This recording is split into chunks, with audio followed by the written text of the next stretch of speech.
lead us in the pledge to our flag?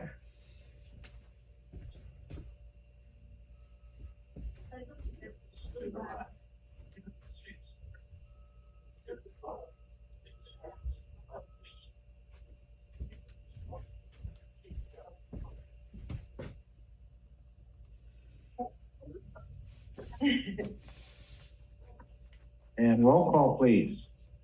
Director McLaren? Here. Director Hernandez? Here. Director Martin? Here. Director Urasic? Here. Director Paris? Here. Peter Thompson? Here. Arden Wells? Here. Craig Parton? Here. All present. Thank you very much. We're on adoption of the agenda. Is there a motion to adopt the agenda? So moved. Moved by Kathy. Second by Derek. Any discussion? Hearing no discussion, all in favor of the motion to adopt the agenda, say aye. Aye. All opposed? Motion's carried unanimously. Item 5, public comments for non-agenda items. Any public comments from the public here? I see none. Anybody raising hands online? Nope. Okay.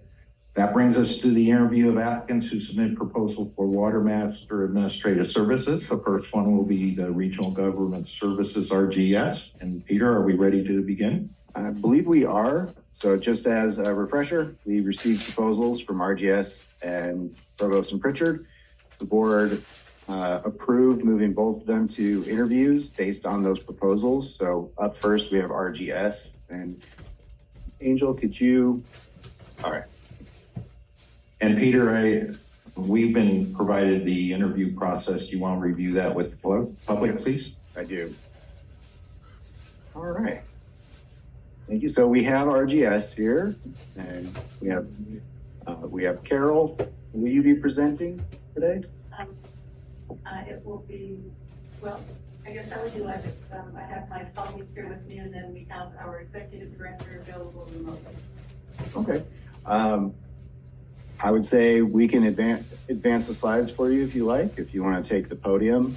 But before you do, just to let everyone know what the process will be, each of the interviewers will have a 10-minute time slot to give a presentation based on a proposal. And we have 10 minutes for interview questions from the board. So each board member has a question to ask that was prepared by staff. And then there's 10 minutes for follow-up from the board with the interviewee. So that'll be our process moving forward. And I guess we're ready to start when you are, Carol. Okay, great. Just move on here. All right.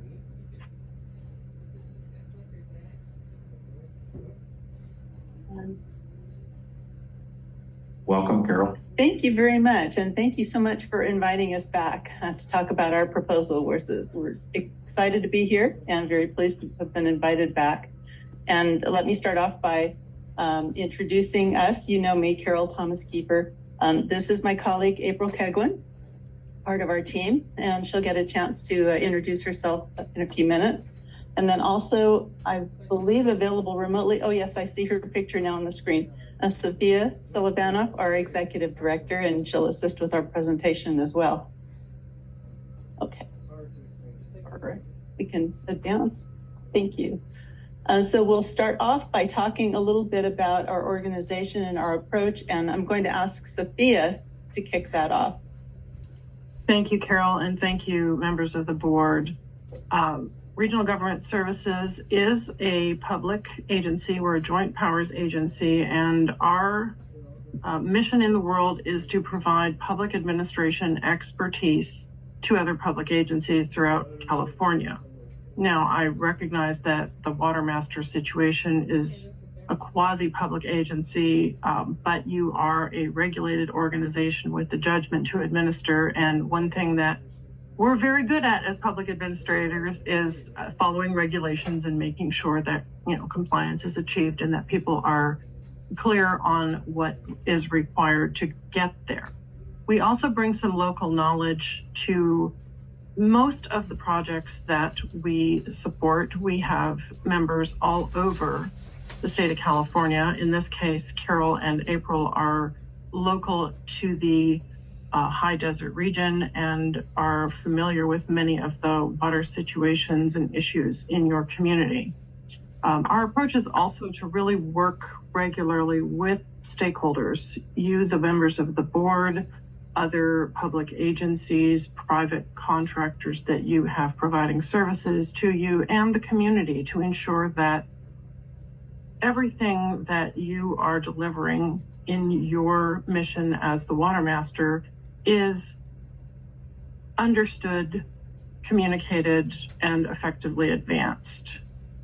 We understand that these meetings are extremely important to taking care of the business of your organization, and we prepare very fully for those meetings so that you can get business done and move on to the next step of your lives. We have a multidisciplinary team in regional government services. We draw from all over the public sector. So when issues arise, we have usually got some resource we can deploy to help understand and address that issue for you.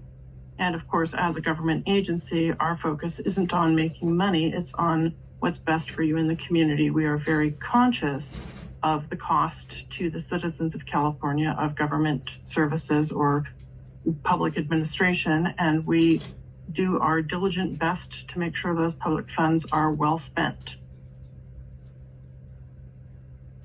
We can advance. Next slide. So we'll take this opportunity to go over some of the proposed tasks as listed in our proposal. And those were, of course, some of the things that you asked to see. And so we know that as part of being your administrator, you want comprehensive meeting management. So you want someone to prepare your agendas for you. And that includes basically coordinating with your with the entire team, coordinating with the engineer, coordinating with the attorney, putting together the staff reports and minutes and whatever needs to go into the packet. So we would be prepping your agendas, facilitating your meetings, such as this one, being here to make sure as your current administrator is making sure everything is there for you and runs smoothly. We'll make sure that we'll manage your documents for you, making sure that everything's available for you as in whatever format you need them, including electronically on your website. We'll perform your financial management tasks for you. We will prepare your budget for you with input from your stakeholders, the board, the advisory committee, prepare your assessment billings and follow up on those. And we'll do your financial reporting for you. We'll do monthly financial statements.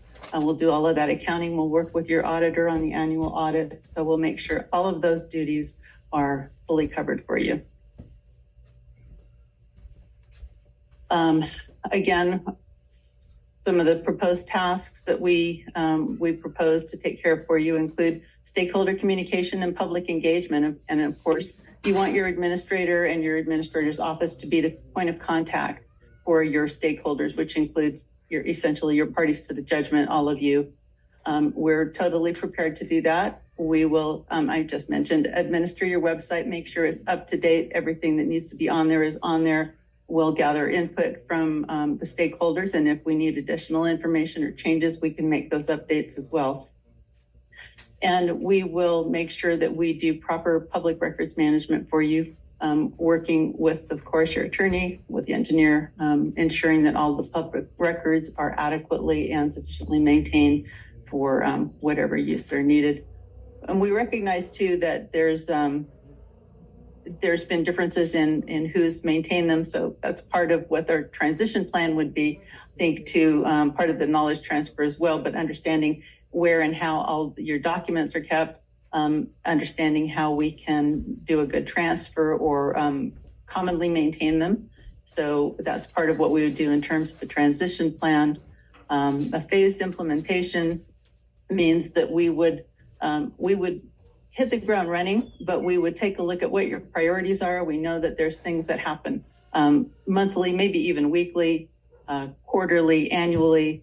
We would look at those schedules, make sure that we are on top of everything that needs to be done, when it needs to be done, and ensure compliance with your judgment and your rules and regs. And then we would look for, as any good business does, continuous improvement, not only in our processes, but in maybe suggesting any that we see for the overall processes here. So I think that's a fairly good summary we can advance. And last, continuous support and adaptability. And I'll ask Sophia to add to this, because I think this is one of our organization's big pluses, is that we're scalable. We can work in additional people when you have the need, and we can drop those folks back when you don't have the need. So we don't have to be limited to just the team that we essentially assign as your core team.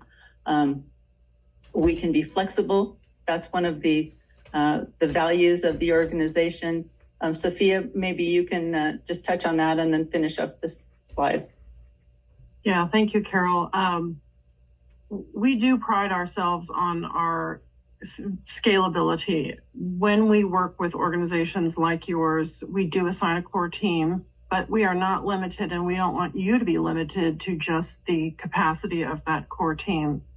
Things come up, and we want to be able to respond to them for you. So we are very easily able to add some capacity or some additional expertise from the full range of our team. RGS has approximately 200 employees. So we do have backup, not just for incidental things that might crop up, but for changes in direction of how you might want to run your organization or manage operational activity.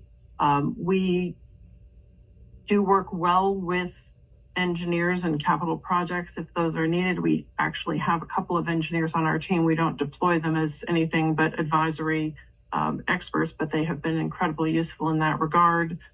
We have a whole range of financial folks with issues across the water industry. So understanding water financing and funding is something we can bring to the table. And of course, we have a whole team of what we call transparent government experts, people who can help with records, meeting organization, and we also deploy a communications and engagement team if there is some need to outreach to your communities. We are really flexible. We will pivot quickly to address your needs and pivot back to maintenance of the usual organizational program as quickly as possible also. Next slide, please. So what's the advantage of RGS over other potential candidates? Well, for one thing, we are bringing an expertise in water resource management. And so the team that we're proposing to serve as your administrator team has some specific expertise in groundwater sustainability agencies, and particularly in Watermasters. I particularly have more than 20 years experience running a Watermaster organization, staffing it.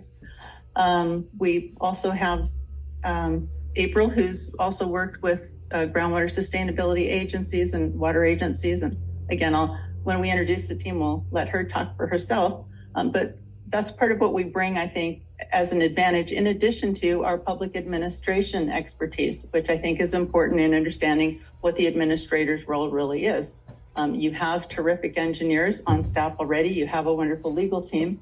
So we're there to fill that gap, to bring in the public administration expertise, but with a specialty in water resource management and Watermaster understanding. We do have strong public finance capabilities. We have a finance manager on our team who's an amazing public finance specialist, and she does an amazing job on all of our financials and working with auditors. Again, public service and administration core specialties though for RGS, and as Sophia just mentioned, we can really specialize in stakeholder engagement if there's more than just what's going on normally in terms of meeting notices, public meetings, workshops. We can also recruit our team to help with special events or special outreach needs as well. And so here's our core team that we propose, and I am the team leader. Gina Schuchard, she's our finance manager, again, with over 30 years of public finance experience. And then I want April to just come up here for a moment and talk a little bit about her background, because she frankly would be part of the team here assisting with meetings. So I thought you'd enjoy meeting her. Good morning, members of the board. Thank you for having us. My name is April Kegwin. I currently serve as the clerk for the Indian Wells Valley Groundwater Authority. However, clerk is a very simple part of my job. I also do the administrative as well as some of the financials for accounts payable, receivable, which then leads me into data entry that also supports work for our annual reports and other requests that our engineering firm might need. I have the different perspective at RGS, whereas I started with the agency providing in-kind services for our GSA and made the transition to RGS when they signed a contract with the GA to continue supporting them. So I have seen the full transition process from the in-kind agency to what we do currently. Other than that, I believe that really sums up what I do. I look forward to speaking with you all more and hopefully taking over for the agency. Thank you. And she really does do much more than clerking. So she has even probably understated it, because she really does quite a bit for us in terms of administration. And we'll go with, and before we leave that, let me also say that we do have additional accounting team within RGS that can assist Gina and April and me with additional accounting needs as needed. Just the local knowledge, want to highlight what we bring. April and I both live up here in the high desert. April is in the Ridgecrest area right now. I'm in Oak Hills, but we're both fairly close, not too far to get here to assist you with meetings, special meetings, board meetings, whatever your needs may be. And we're familiar with our water issues up here. High desert, California water issues. We have some special needs up here. So we've been dealing with those for years, and we definitely understand what they are. Okay, and I think the last slide. We just wanted to point out some of the other experience that we have, some of the other agencies that we're currently working for. April and I both work for the Indian Wells Valley Groundwater Authority, centered in Ridgecrest. We have another team separate from us that manages the Salinas Valley Basin in the Monterey Salinas area. We do work for the Las Posas Valley Watermaster, which is fairly recent. That judgment was just recently entered, and the Fox Canyon Groundwater Management Agency reached out to us because they found that they needed to begin implementation of the judgment requirements, and they weren't really set up to do it.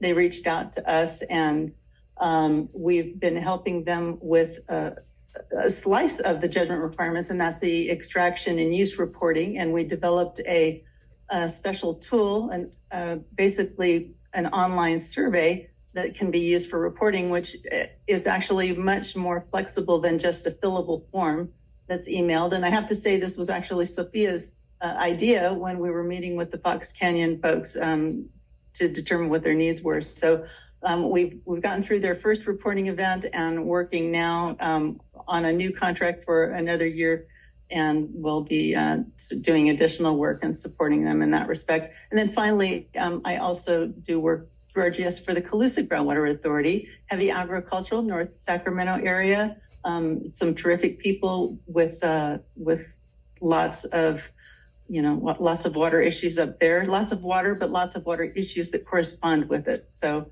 we're no strangers to groundwater management at RGS.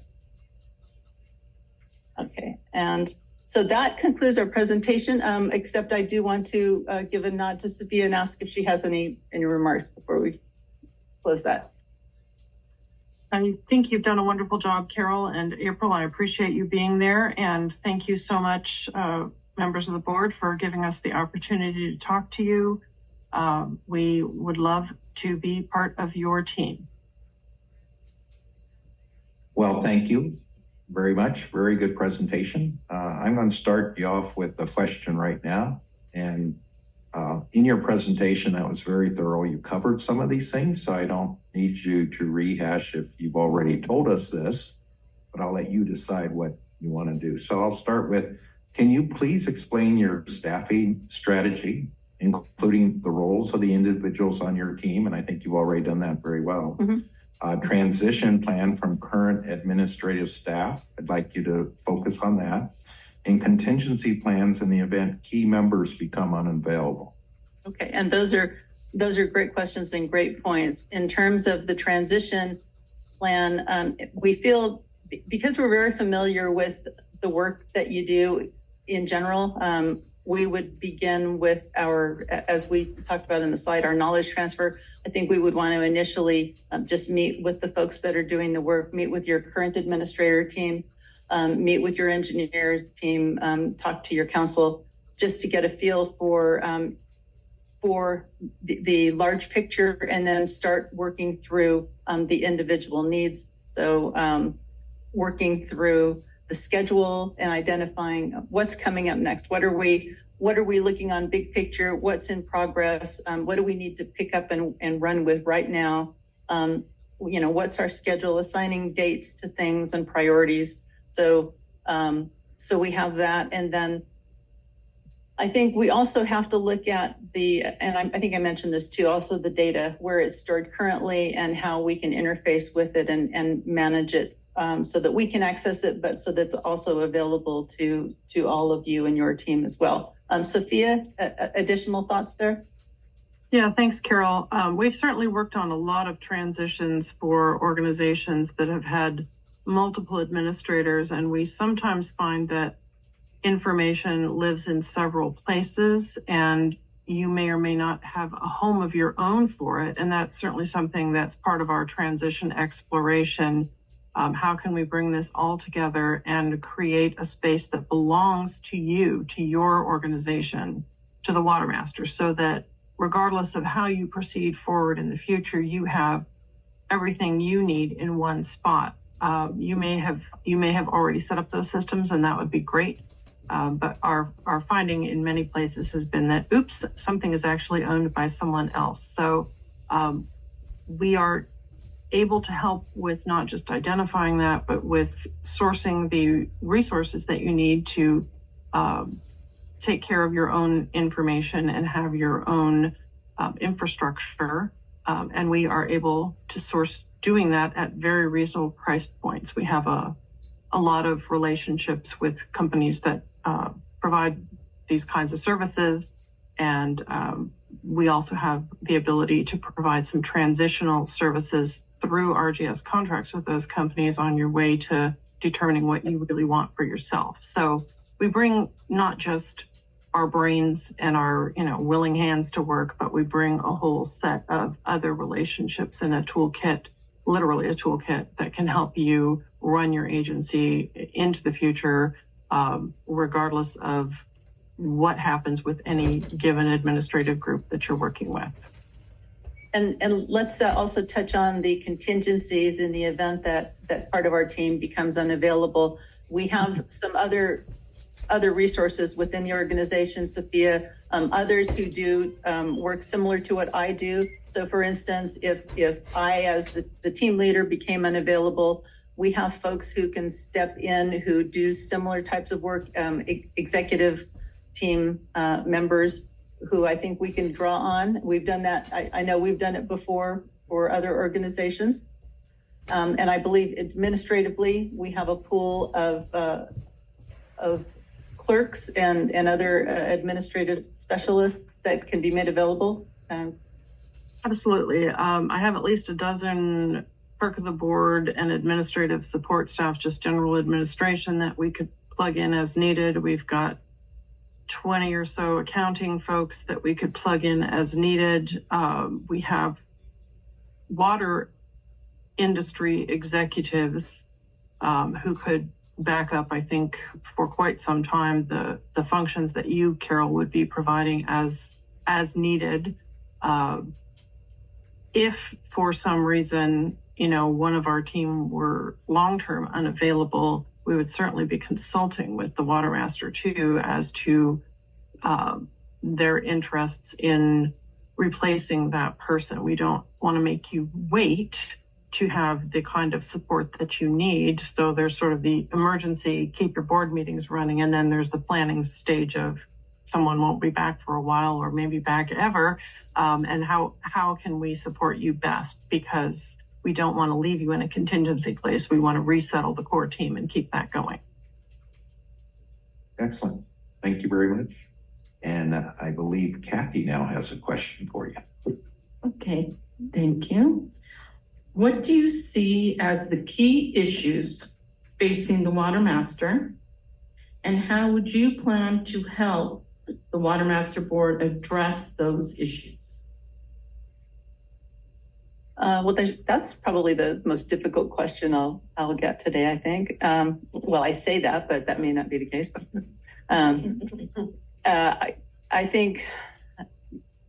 I think ensuring, equity for all users is always a challenge. You have a judgment and you need to control costs. You have rising costs of imported water. And so I think trying to manage costs is probably one of your biggest challenges here. And we, for our part, can definitely assist in that end because you don't have to pay for anything more than you need. Our services there's no retainer that has to be met. We basically charge on an hourly basis for our services. So if you don't need us as many hours, you don't have to pay for it. And so we can help you contain those costs. We can recognize what your needs are and sharpen our pencil and work as best we can to make sure that you need it. So just recognizing the rising costs of water and providing water, I guess I'd say maybe containing those costs must be a huge issue for you. Thank you. And I think that brings us to Carolina. Thank you. So can you please explain your experience in keeping financial records, which we have heard already some, preparing financial reports and facilitating specifically annual audits and organizations similar to the Watermaster? Sure, and I do a bit of that myself, but we have our finance manager, Gina, who has been doing that exact type of work for probably 30 years or more.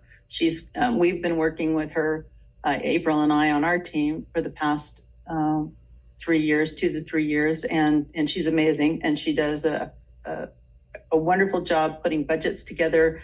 She talks to everybody. She makes sure that everything is accurate, and she has a great knowledge and understanding of how to work with an auditor, and she makes sure that those audits go through seamlessly. So I think we have quite an asset with a finance person like Gina, who really has the experience that you need to be able to produce the financials that are accurate and representative of the organization, and work with the auditor for a good relationship there. If I might just add, Gina is our intended assignment to this core team, but RGS has at least a dozen former finance directors from public agencies currently on our team who have literally decades of experience between them with exactly what you're talking about, keeping their hands on the financial tiller of public organizations, having transparent reporting, clear and understandable budgets, and navigating audit processes every single year of their careers. And that's why Sophia is here joining me, because I'm focused on our team, but she's looking at the larger organization, and we do, of course, have a great pool of resources available to us. And we use those resources. We draw on each other. RGS is a very collaborative group, so we aren't going to leave you with the wrong answer to a question, because one of us will have the right answer. Very good. Thank you. And next, Angelica. The administrative team is responsible for receiving input from and providing information to a variety of parties, including the Watermaster Board, the engineer, the attorney, advisory committee, and the affected public.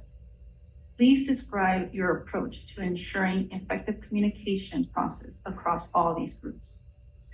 Well, effective communication is the key, right, to all of us being successful. So our staff team would work regularly, I mean daily, with your engineering team and your legal counsel to make sure that we are on track, that everything's taken care of. We generally, our approach is to have regular staff meetings that includes our engineering team, that includes our legal counsel, so that we know what's going on for that particular month and coming up, and we can stay on top of it, make sure duties are properly assigned, and track those to make sure that everything is ready when we need it, prepared for an agenda. And then in terms of working with the board, we're prepared to be in as much contact with you as you're comfortable with. I've personally seen different levels of interest from board members, some that like to be really involved, others that just want to receive their packet and attend the meetings. But we are happy to provide as much engagement with you as you're interested in. If you want to have regular calls with us, if you're interested in receiving regular updates weekly, we're prepared to keep you as informed as you want to be, because that's our job. We want to make sure that you know what's going on, that you have all of the information. That's our job, to make sure that you have the information that you need to make the decisions when they come to you. Very good. Thank you. And finally, Derek. Thank you. Cost control is important to the parties of the judgment. Please explain how you will ensure cost controls will stay within your proposed fee while maintaining an adequate level of service to implement the requirements of the judgment. Excellent. We do look at our not only our overall budget, but our monthly billings. We track those internally on track. We want to keep an eye on that, because we know that if something's going in a different direction than we anticipated, then we need to stop and take a look at that. If it's something that that required more time than we needed, I think we would want to take a closer look to determine, was this just a one-time deal, or or is this something that's a bigger activity all along, and perhaps that needs for us to readjust our priorities. Our key is wanting to maintain the level of expense that we've anticipated, that we've given you, right? So we want to try to stay within that budget to the extent we can. Now, Sophia, you can add to that. I know there may be times when things come up, when things happen. Personally, I like to stay within our budget, but we would want to. Let's ask you to address how we address working with them if unanticipated expenditures come up. Well, I think Carol's description of sort of continuously monitoring what the costs are and early communication to you if we are seeing trends or if an emergent issue is brought to your board and passed to us to help you get through. We would want to talk about, this is really going to either need a change of priorities and we're going to set something aside to stay within the budget, or it's going to have some extra cost associated with it, and this is what we expect those to look like and for how long. Life is full of little gear changes, and the job of our team is to make those gear changes smooth for you and frankly not noticeable to the extent possible, so that your priorities are being met without us having to say, oh, by the way, more money might be needed. But we also recognize that we live in a world full of change, and things happen outside of any of our control that we have to deal with, and having that conversation with you at the earliest possible opportunity to see how we want to handle things, and if you want to make some trade-offs to address what has become a higher priority and let something else wait, certainly is one way to look at cost control. The other thing that I want to speak to that we do about cost control is RGS has worked very hard to deploy a multi-level team. People think of us as consultants, and consultants are expensive, and it is true that we have a lot of really high-level talent in RGS, but we have also made an effort and been successful in that effort to add mid-career and early career people to our team, so that we are not doing work at the most expensive level possible. If it's an accountant's job, we really are having an accountant do it, not a finance director level person. If it's an accounting technician's job, we're moving it down from an accountant to an accounting technician. It's really important to us that we make those internal delegations to help your budget get everything accomplished you need to in the most efficient manner possible. So I just wanted to point out that that is something that we're continuously monitoring as well. Is this work being done at the right price point? And if not, we might shift it around in the background. You might not even see it because you'll still see your core team, doing the interface with you. But Gina may not, as our finance director, be doing a number of the transactional things that are necessary. So I think, basically our intent, our core intent would be to stay within the budget and to do those internal changes as best we can to stay within that budget. And I think we feel that based on the tasks that we've looked at, we feel that we've put together a proposal that we believe addresses all of those. So we think we're good. Very good. Sophia, Carol, April, thank you very much for coming today and spending time with us. And Peter will explain the process more to you, but we thank you. And Peter? All right. We'll just open it up if there are any follow-up questions from the board. Otherwise, that'll complete the process for today. And then we will we'll receive direction from the board and reach out to you if the process is to continue. So. Okay, very good. Thank you again so much for inviting us back. We've so enjoyed being able to meet you and talk to you, and we hope you like our presentation. Carol, hang on, and I'll see any follow-up questions from the board. No. Okay, great. Thank you so much. Thank you all so much. Thank you all. Thank you very much.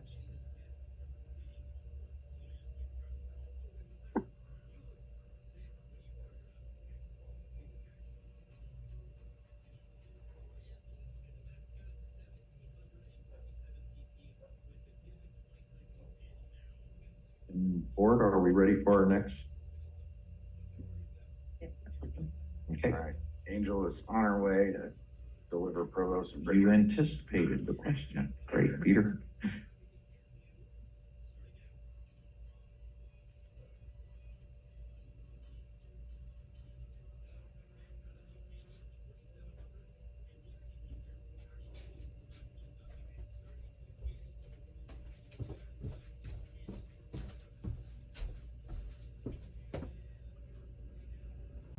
And just so for your information, the way the process is going to work, we do have a 10-minute time allotment for you to give a presentation based on your proposal. And then the board will have some questions for you and your team. And then that'll pretty much wrap up our time together. So maybe we start with, if you don't mind, introduce yourself and your team, that'd be great. Before we start, could we get our current presentation? That's the July presentation that you have up there. We send you one. That's the one you sent me. That's the one I sent you, July. Yeah. Sorry. That's okay. Okay. There really wasn't, it was mostly just headlines. We wanted to keep it more of a conversation today on this interview. Well, thank you for having us here this morning and having us back again. We're excited to be here. You met myself, Joe Hopkins, last interview, and then along with Jeff and Rick Bessaker, we brought the rest of our team here today just to show you the breadth and commitment from this group. That's Karis Calvert and Sam Cunningham, and then also on the phone is Dan Flory. You guys want to just mention what your roles are going to be in the project? Good morning, everyone. Sam Cunningham. I'm a water resource specialist. I'll be working primarily with Jeff and Rick, doing general tasks under their direction as needed. And I'm Karis Calvert. I'm a project administrator. I'd be doing administrative duties, boots on the ground stuff. So attending board meetings in person, taking minutes, handling post as necessary, dictated by Jeff, Joe, and Rick. I only live an hour away, so it's an easy trip for me, and I'm just here to be available for whatever's needed. Good morning, this is Dan Flory. I hope you can hear me okay. Sorry I couldn't be there in person. I will be providing historical support and so forth. I have a background in water rights and water adjudications, and I was general manager for AVEC for a little over 5 years. Thanks, Dan. I just wanted to, before I bring Jeff in here, just reiterate why this project's important to us. And we are committed to this project. We've just recently are preparing to open 2 offices in Southern California, one of those being in Riverside, to give more permanence to some of our remote staff that we have down in Southern California. So we're committed to this area. We're excited to build relationships and trust throughout this region. And another reason this is important to us is, well, groundwater management is what we've been doing for really since our inception. It's been the core skill set of our group, honed in doing agricultural water work within the Central Valley for many decades, signal work for the last decade. We manage many GSAs or support GSAs as well. And then recently completed a safe yield study for the Cucamonga Subbasin. So this is an exciting project that really fits our capabilities. Turn it over to Jeff.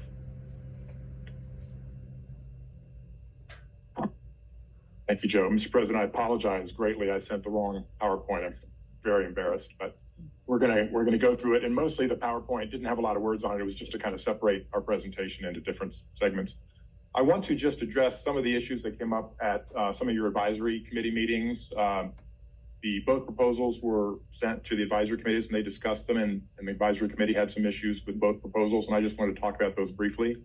One of the issues that came up with the advisory committee for us, we mentioned something about the burden, a greater burden on landowners and small pumpers.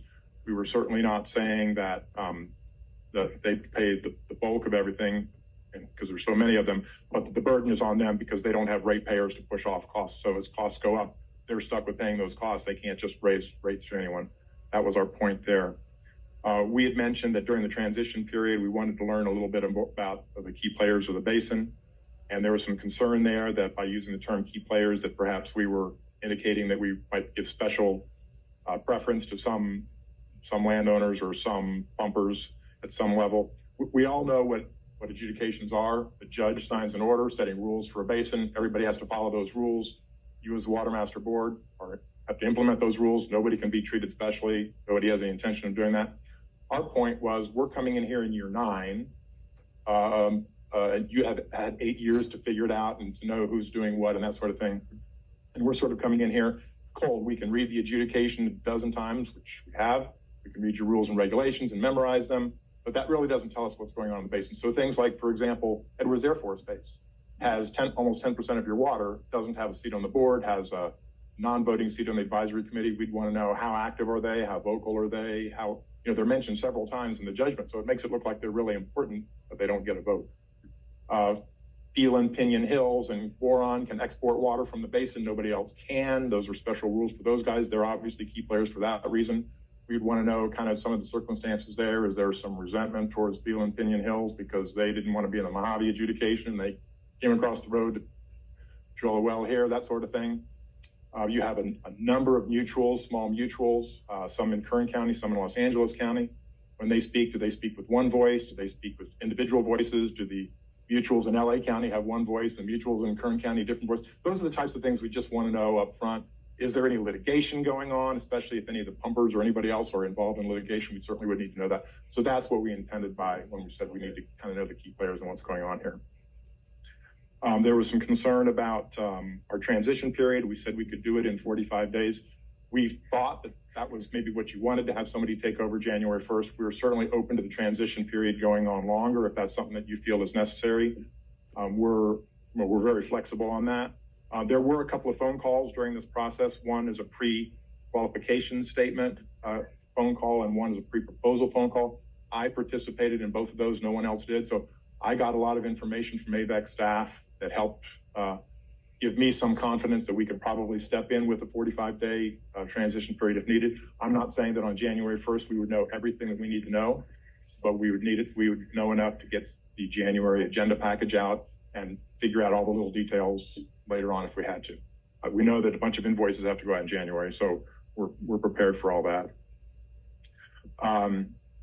We said in the proposal that during the transition, we would like to meet with a certain number of people, including the president of your board, also the chair of the advisory committee. The advisory committee said, well, why do they just want to meet with the chair? Why don't they want to meet with all of us? We're happy to meet with the entire advisory committee. We thought that would maybe be hard to arrange with everybody's schedule, but we're flexible on that too. They want to have a special advisory committee meeting and have us come get acquainted, or non-official meeting, or however they want to do that. We're certainly flexible on that. The idea, obviously, is during transition, we want to get to know people, start building relationships. Right? There were some comments about, well, at the advisory committee, should we go with RGS that seems to be stronger in finances, or Provo and Pritchard that's not as strong in finances? And we noticed when they said that we didn't put a lot in there about our strength in finances in the proposal. That's not what we focused on, but we do have strength there, and we're going to talk about that. Rick is going to come up here next. Don't want you to think that just because we're mostly engineers that we don't have financial background as well. And with that, I guess I do want to go into, let's move right to that. So I am a registered engineer. I was a general manager of the water agency for 15 years. And because of that, I was deeply involved in our finances. I did not do the bookkeeping, I had finance people for that, but virtually everything else. I met with the auditor, I helped pick the auditor, I wrote the RFP for the auditor, I gave quarterly presentations to the board, did financial planning, what has to happen to our rates, because here's what's going to happen in the next few years, all those types of things. Now Rick Bessaker, who's going to be your primary finance bookkeeping person, is going to come up and talk about what he's been doing for our clients, for his clients, for the last 20-some years. Good morning, everybody. Rick Bessaker. I'm currently the treasurer for 3 water districts in the Central Valley, about $10 million in total combined budgets. I do the bookkeeping tasks, which on a monthly basis would be accounts payable, receive invoices, pay checks monthly, accounts receivable, prepare and mail invoices, receive payments. Generally, what we would envision is opening a PO box down here in Palmdale, and payments would come here and we'd collect them on a regular basis. We make the bank deposits either here or in Clovis, in Fresno. We have a Citizens Business Bank there too, so it's not a problem for me. I'm used to, with the COVID remote meetings, we're used to moving checks and money and invoices and financial reports overnight among offices. So it's not an issue doing it remotely or in person. I also attend the board meetings, present the financial package. I've seen what you guys have, AR, cash receipts and stuff like that. I can generate those with QuickBooks that you have existing. So annually, the recurring tasks I see are, I help with the preparation of the budget. I help with the preparation and the coordination with the auditor. All of these districts get audited every year. I've been through 55 audits, so all clean audits. So I'm comfortable taking that role over. Other things that weren't specified, but I could do are we participate in all 3 districts in the local agency investment fund, and in one of the districts, CalTrust, which are pooled money investments, place to put excess cash that's not just in the bank. So if you're interested in that, we can set that up. I also can prepare assessment rolls that go to the county and get added to the county's property tax bill. So if that's something that the Watermaster can do with just the assessment portions, not the volumetric or any special charges, that's a way to free up all that large invoicing in January. So either way, we can do it in-house through the QuickBooks. I can see the QuickBooks transition. We have desktop and online, and so I'm thinking, I think you guys were online currently, and so I can take those books and from day one transition. So I'm confident in that. I also have done rate setting, preparation of fee studies for Prop 18 elections. If rates need to be raised, I'm not saying they do, but if they do, we can do that also. So I'm confident we can take over the financial and not see a hiccup. So thank you. And then we're nearing the end of our 10 minutes. I briefly want to talk about the scope of work in our proposal. We did include everything that was in the RFP. We also included a few extra hours to do two things. Our plan would be for me to be here 2 days a month. One would be on your board day, and one would be another day. It might be the day of the advisory committee. It might be another day. And in that second day, I would like to spend some time driving around Basin, talking to some of your pumpers, some of the landowners, some of the water districts, sort of seeing where the wells are. You have 5 different sub areas. I'd like to get more familiar with the boundaries of the sub areas, where the wells are, where the various well fields are. Talk to some of the ag producers and some of the municipals. How much does it cost you to drill and outfit a new well? And then just build relationships, right? Just talking with people and finding out what are your issues. That's what Provo and Pritchard does. We build relationships. We're kind of known for that. And we feel like that's an important part of it. That was not part of the scope of work. The RFP did not say build relationships, but we don't know how we can do this job without it. So that's part of what we're going to be offering you. We understand that this is the second time you've done this, gone out for an outside party to do this. First one, no secret, did not end the way you particularly would have wanted it to. We don't feel like we're that firm. We feel like we are the firm that's going to build those relationships and work with you to get done what needs to get done to move the basin forward and to act as an arm of the court. I don't know, Joe, did you want to summarize anything? Nice. So we're happy to take your questions, and depending on the question, it might be me answering it or it might be somebody else. Thanks, Jeff. I'm Rob Paris. I'll give the first question, and in your presentation, you've already explained some of this to us, so just focus on the points that you did not cover. And I'll start with, please explain your staffing strategy, including the roles of the individuals on your team. I think you've done a good job with that. Transition plan from current admin staff and contingency plans in the event key members become unavailable. Key members of our team become unavailable? Okay. So I think we talked about Rick and I are the primaries. Sam is an up-and-comer at Provo and Pritchard. Is really, really good at stuff, and we want to start gradually turning over some of the tasks to him. Just it's going to save you money, but it would still be under my direction or Rick's direction. So we feel like that's a good long-term strategy to still have us in charge, but working towards having him and then Karis do more of the work itself. Again, just in the interest of saving money. Transition, we talked about the transition period in our proposal. We wanted to talk with a number of different entities. Obviously, I want to make a separate trip out here and talk with Pete and Angel and the rest of the group that staffs the Watermaster board right now. I feel like that's important to have at least one face-to-face meeting, maybe 2 during that time. Rick will obviously be involved in meeting with those guys too. That will probably end up being virtual. A lot of banking stuff that has to happen. We talked about that in one of those calls we had during this process. I know Pete, I've known him for a number of years. We work well together, so I think the transition would go pretty well. You were one of the people that we wanted to meet with, the president, and if you wanted to have one other board member of the board, obviously for Brown Act purposes, we wouldn't want to have a meeting with the majority of you, but you, and if you wanted to have a second member of the board, we want to talk to you and find out what your concerns are. Advisory committee, want to talk to general counsel, find out what kind of ongoing litigation there might be or something that you see coming up, and obviously meet with the Watermaster engineer, which would be obviously remote, and talk to them about where their responsibilities end and ours begin and working with them, that sort of thing.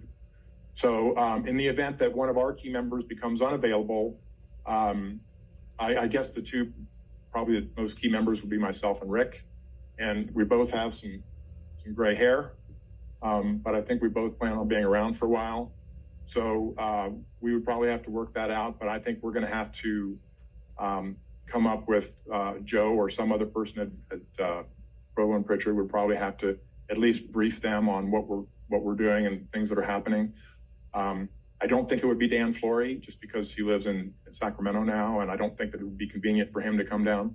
But in my absence, we would have to figure that out, and it would, if it's not me or Rick, we'll find some third person that would have to step in and take over those responsibilities. That's a good point that we didn't address in our proposal that we're going to have to think about. Very good. Thank you. And now Kathy has a question for you. Hey, yes. So what do you see as the key issues facing the Watermaster? And how would you plan to help the Watermaster Board address those issues? Yeah, I think one of the big ones that you've got coming up is the 10 years marks when people can carry over water. And so you have to have policies for that and figure out how all that's going to work. We're aware of that. And that's one of the key things that you have coming up. I think also there's still a number of the smaller pumpers who don't have meters. I mean, we're going to figure out how to get meters to everybody and get those installed. And if not to everybody, to more than have it right now. And so that's what we see are the two kind of key issues in the near term is getting more meters there and getting them installed and figuring out how the carryover water will work. Thank you. And next would be Carolina. Hello. So, we heard a little bit from Rick, but, well, more than a little bit, I should say, but, I still like to hear a little bit more, from anyone who can answer this question. Please explain your experience in keeping financial records, which some we heard, preparing financial reports, and we heard a lot of audit facilitation in organizations, but if you'd like to share more in organizations similar to the Watermaster. Sure, I'm going to turn that over to Rick. Yeah, so 3 districts, $30,000 budget, $250,000, and $9 million budget. No staff in any of these districts, so there's no payroll issues. It's just 10 checks a month. Wholesale water, landowners are billed either through the county or through QuickBooks, just individual invoices, and perfectly capable of doing that. I've seen your financial reports that are presented at the board meeting. I can generate those every board meeting. I would plan on attending at least the first couple board meetings in person, just so you get comfortable with, I get comfortable with what you want to see. There are other reports available that haven't been included. So I would attend the board meetings. I'd get comfortable with what you want to see. Once we do that, I can do the financial report generally over remotely.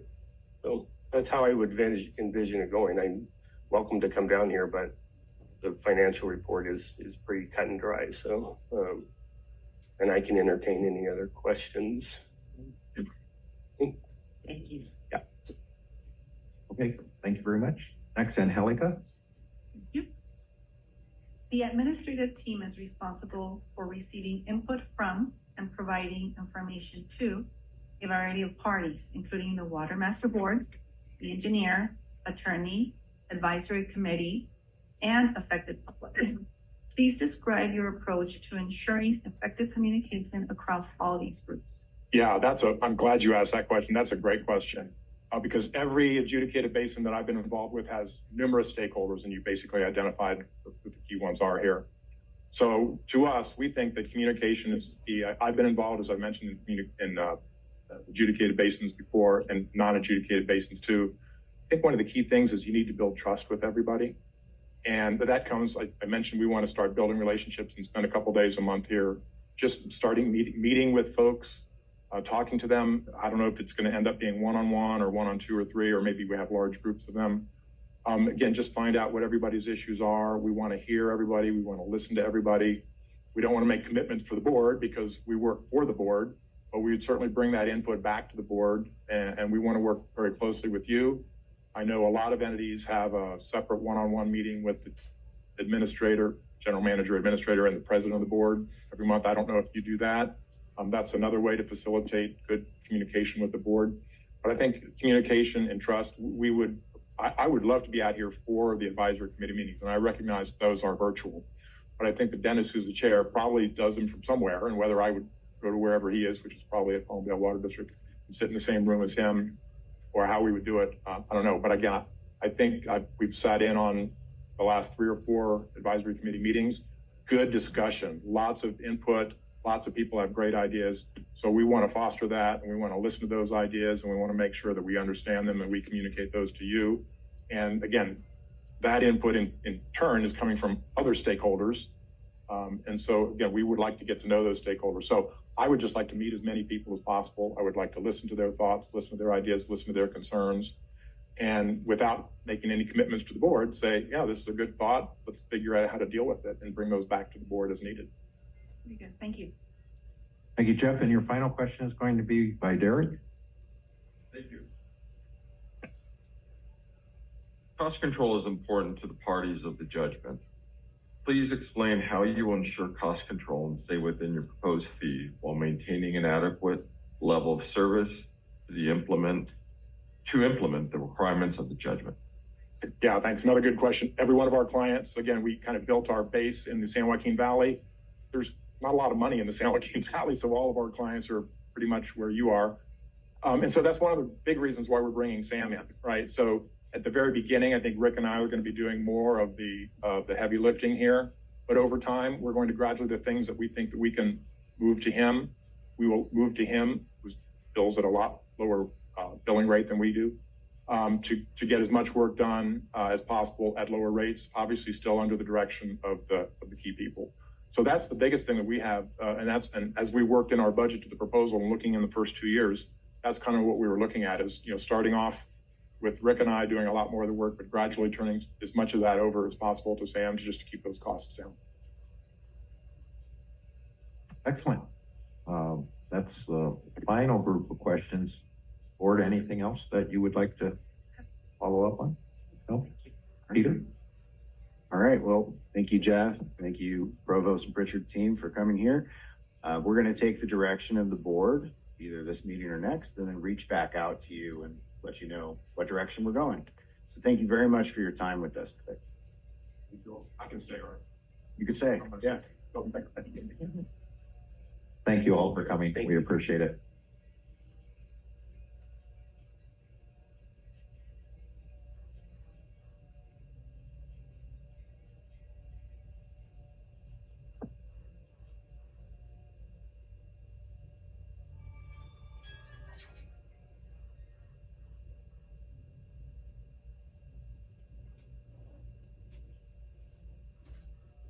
Almost right on time, Peter. Look at that.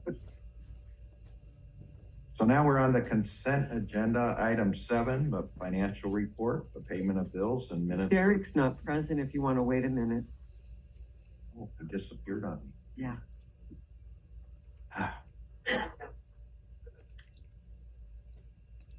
He was so excited about your answers, he had to get up and left. No.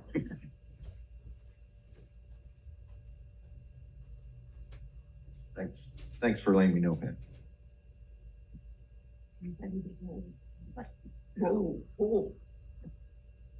Okay, here we go.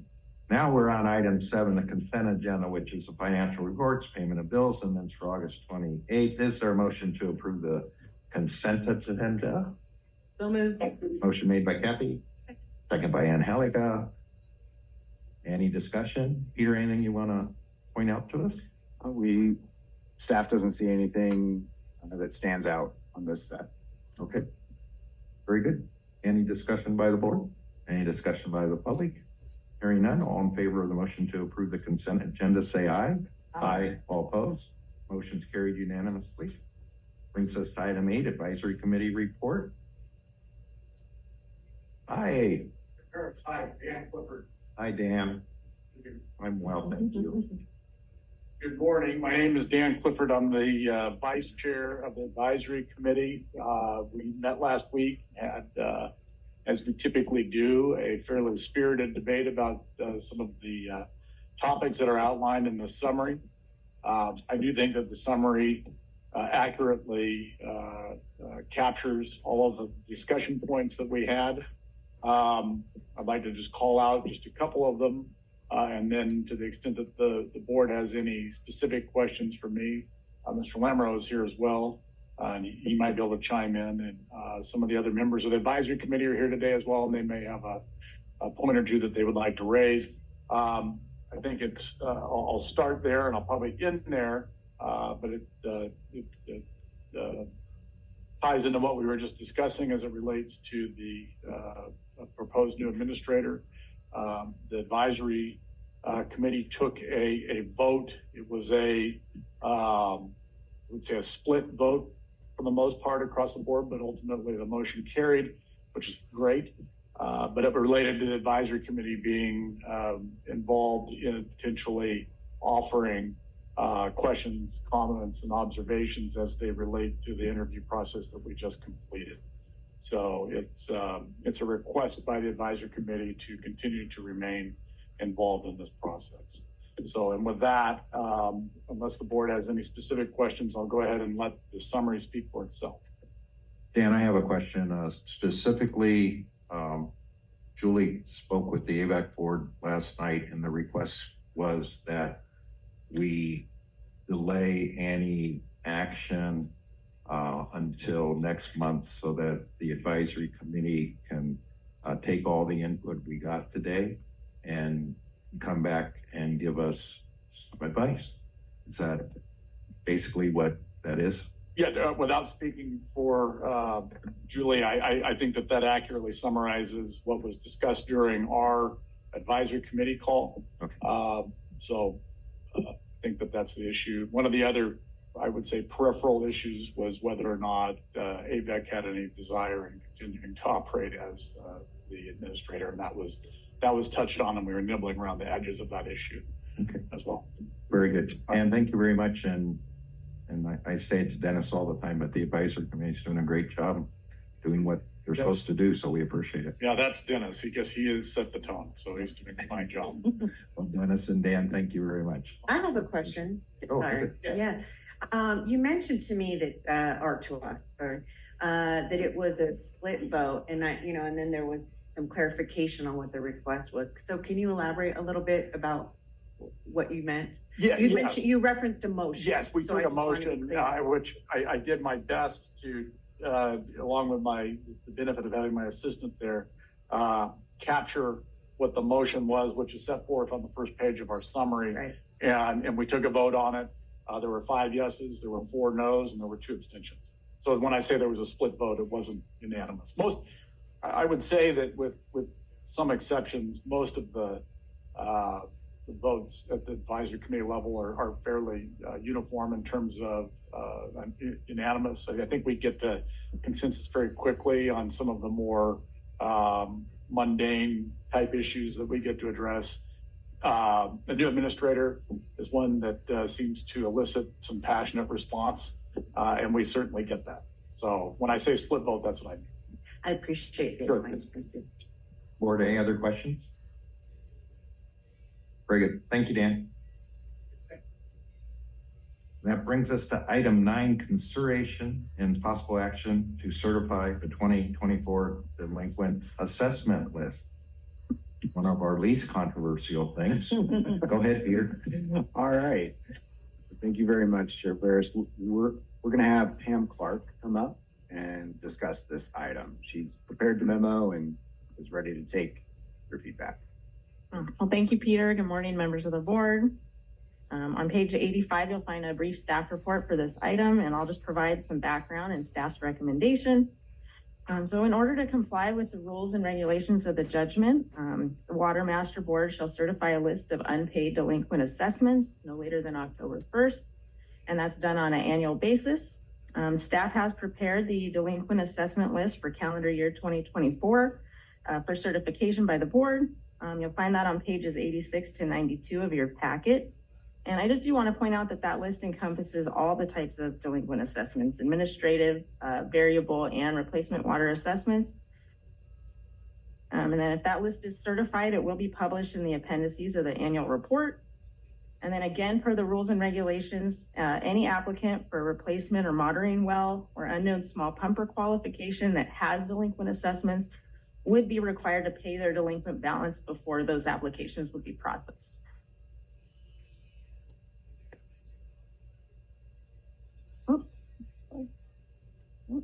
Sorry, Holly. Any further questions? If not, staff's recommendation is to approve and certify the unpaid delinquent assessment list for calendar year 2024. Very good. And on the advisory committee minutes, it was 11-0 to the same action staff has requested. Right? So I move to approve. Motion made by Kathy to approve the 2024 delinquent assessment list to be certified. I'll second. Second by Carolina. Is there any discussion? Hearing no discussion, all in favor of the motion? to approve the delinquent assessment list, say aye. Aye. All opposed? Motion's carried unanimously. On item 10, discussion on audit services, possible request for proposal, and that's going to be staff report. Thank you. I'll take this one.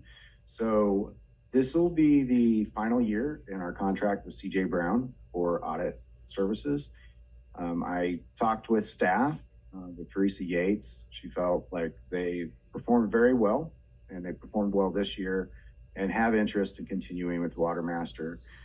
Staff has a memo that lays out previous costs associated with the audit, and that's available for your review and any questions you might have on that. Staff's recommendation at this time is to continue forward with CJ Brown, so that especially since we're considering a change in administrator, it'd be good to have some continuity over that span of time. So staff's recommendation is to seek a 1 to 3 year continuance with CJ Brown.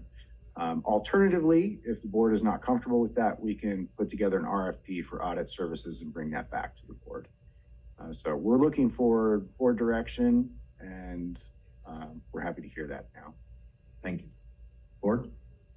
Do have a question for the staff. I know, trying to get my years all mixed up here, that there was an audit issue that for the prior administrator that we dealt with of classification of some of the revenue coming in, and I think we were asking for cost reparations on that. It got a little contentious.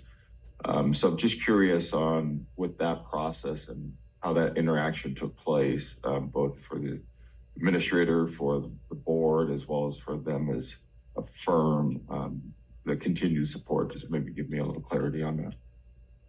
I don't know if Teresa's on the line, wants to address that, but I can give the summarized version. We did discuss this with Teresa, and her opinion was that the issues were not driven by the auditor when she reviewed them, and that she felt like they performed well transitioning back to AVEC in this iteration.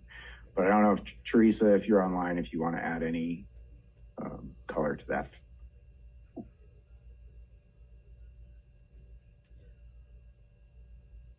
Hi, Teresa, any comments to what Peter said? Understood. And Derek, I had the same question last night when Teresa was here at our AVAC meeting. Almost exactly the same question. And the input was, our financial person, Teresa, does not believe it was a issue with the auditor, and that she is good with the auditor we have, and that sufficed it for me. Any other questions? So I would imagine you would like a motion to approve CJ Brown.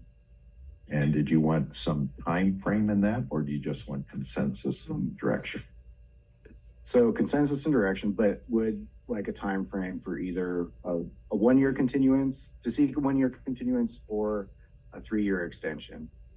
And what would be the advantage to doing a 3 year versus a 1 year at this time? If the board was of the mindset they wanted to go out for an RFP just to refresh and see what the prices were out there, then going to 1 year would be an easy way to get through a transition period and then go out to RFP. If the board is comfortable with CJ Brown and moving forward for another 3 years, that provides greater continuity, but doesn't provide that price check. We do feel like for the services provided, they've been at a good price. That's staff's opinion. Do we know what the 2024 price is going to be? We do not. We have just solicited whether there was interest in continuing with the Watermaster. So we would bring, if directed by the board, we would go back out to CJ Brown, request a proposal, bring that back for your review and approval. And I'm looking at the staff report, and on here it shows that our our proposed cost the proposed cost for audit services for 2023 was $74.20. The actual costs were $4,496. Is that accurate? That's accurate. And just as one person on the board, since we're considering having a new administrator, I don't know if we want to tie them into a 3-year. I would kind of want to do a 1 year and let the next administrator give a recommendation, would be my feeling. But That's what I was thinking. okay. Yeah, I don't know of, I mean, in the public, it may be more common. Any of the private businesses I'm involved in have a multi-year contract with an auditor.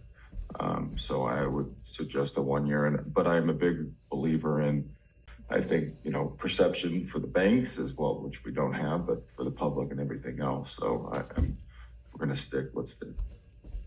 I also feel that an extension is appropriate. I think it would be a difficult time to go out with a request for proposal. But I would like to see an opportunity for our new administrator to give us a recommendation. So I feel comfortable with a year extension. Okay, great. Kathy? So with that, I will make a motion to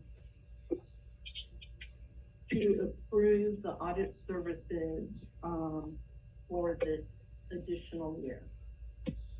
So the motion is to extend by 1 year the audit services of CJ Brown.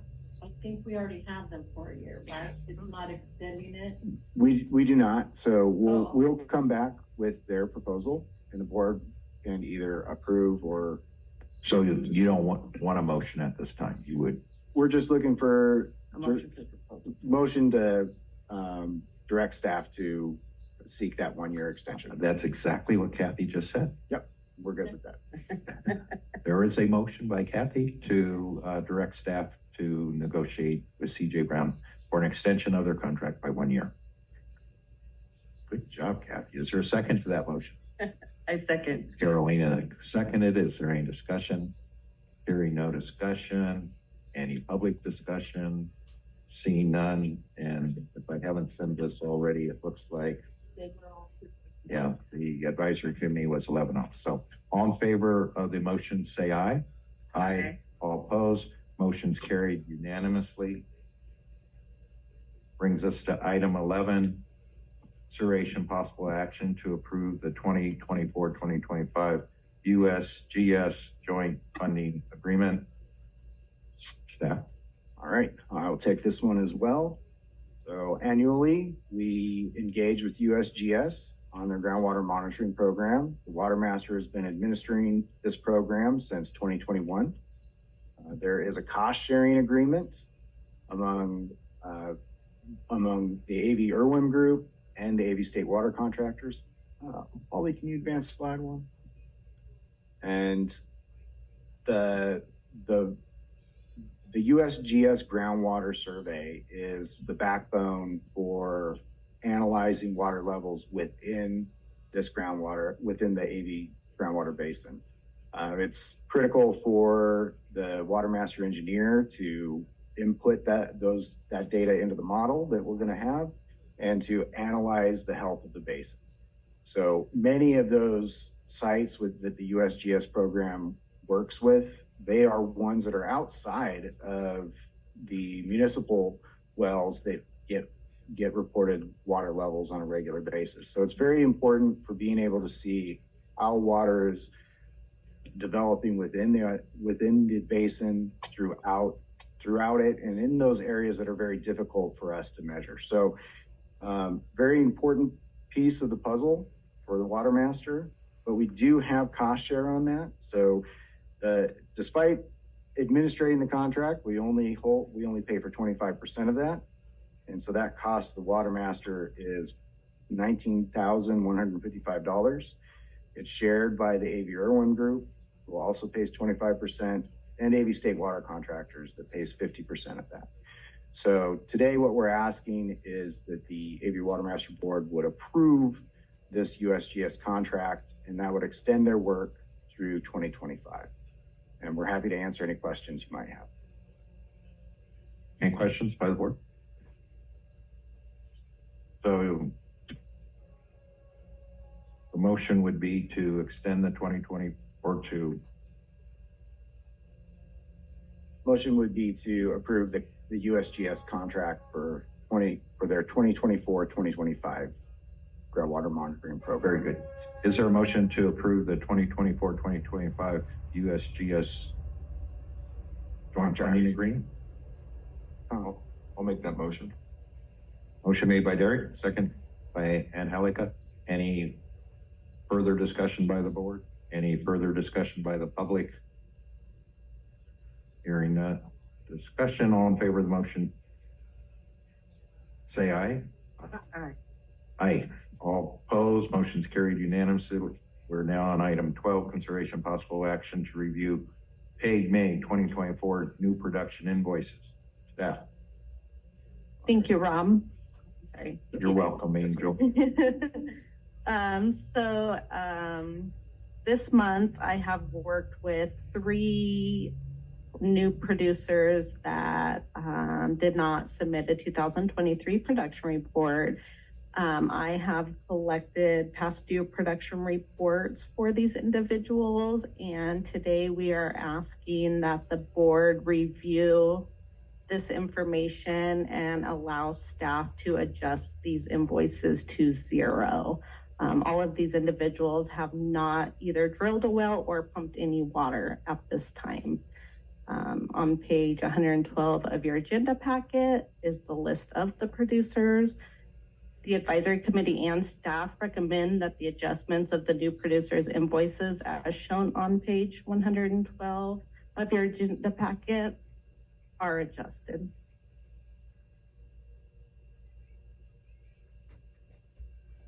Okay, so is there a motion to adjust the production invoices as outlined in the September 6, 2024 memo to the Watermaster Board by staff? I did have a question before we go to that. So,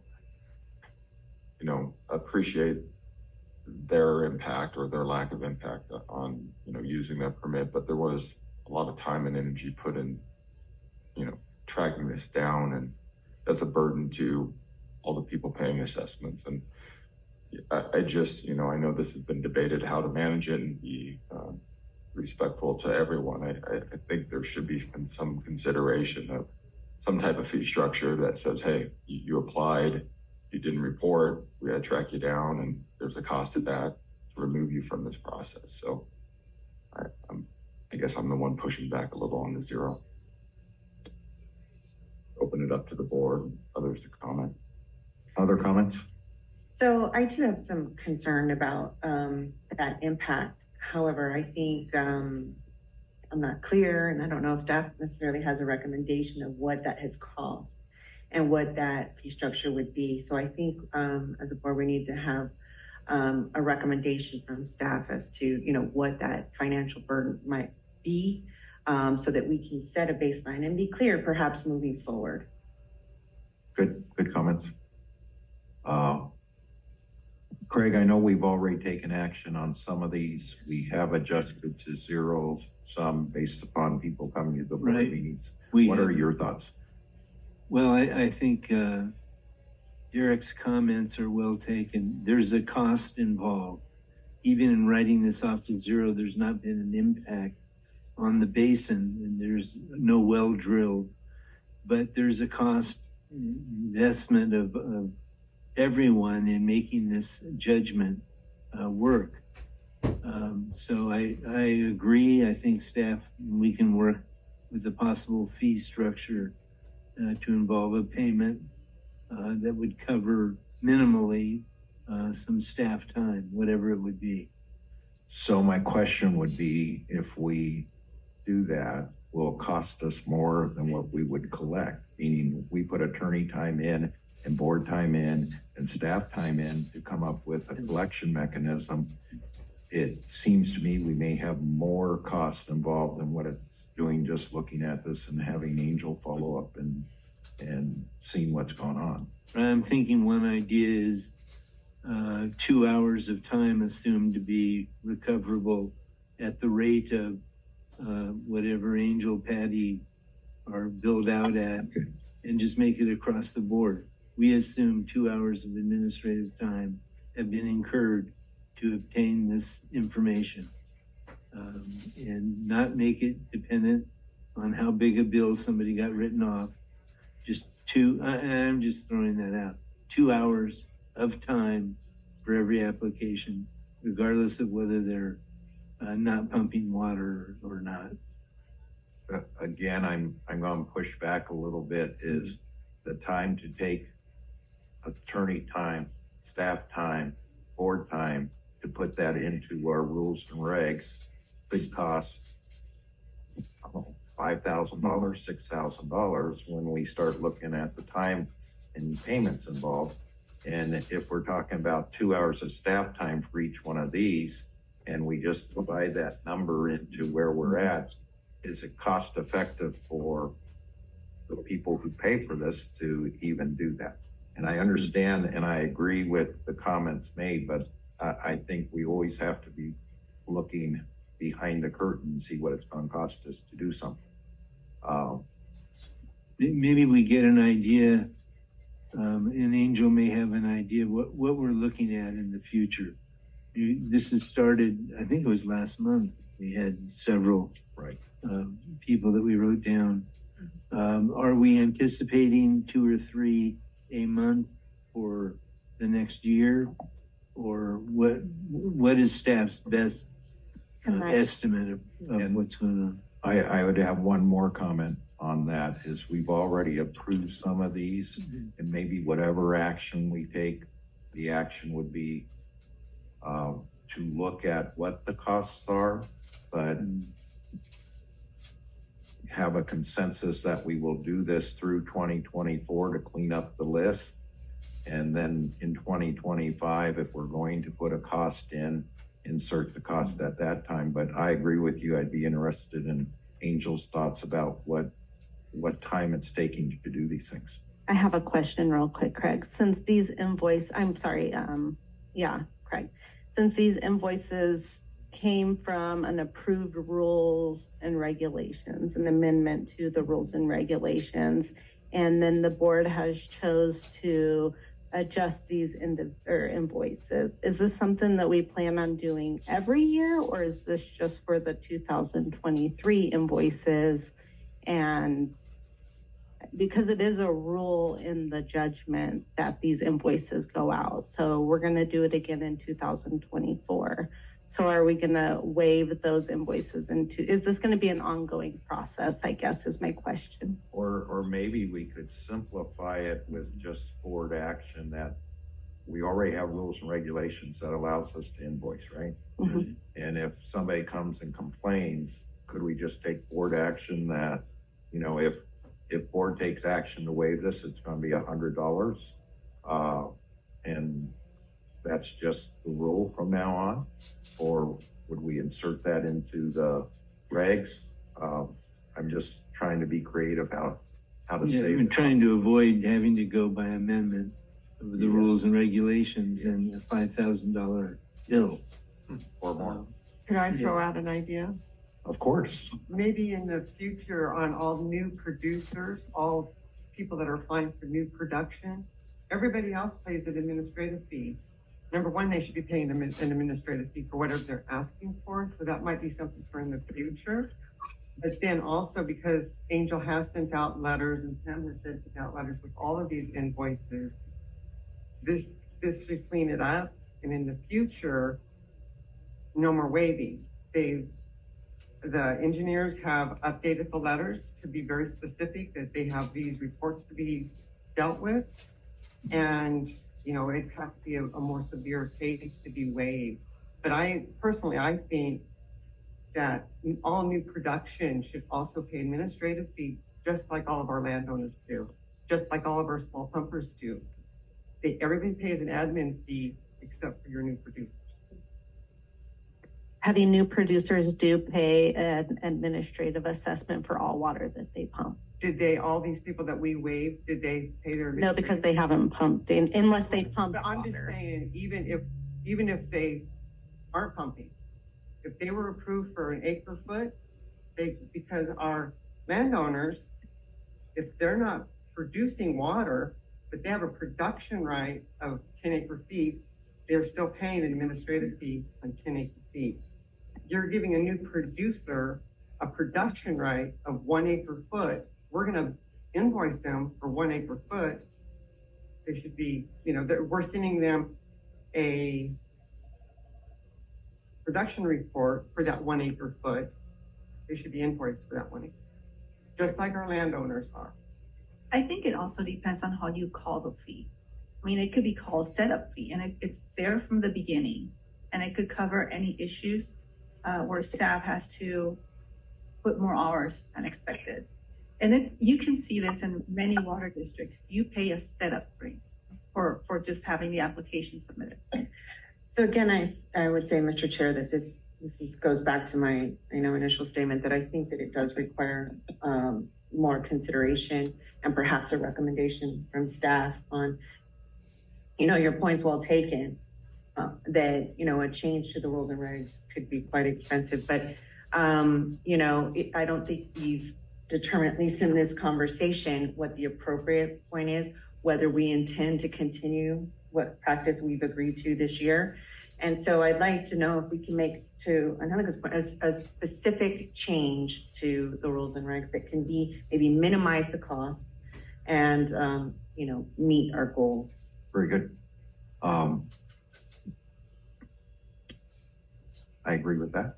And maybe, Peter, you've listened to this conversation. If you and staff can brainstorm and come back with something that won't cost us a lot of attorney time to do, that would be great.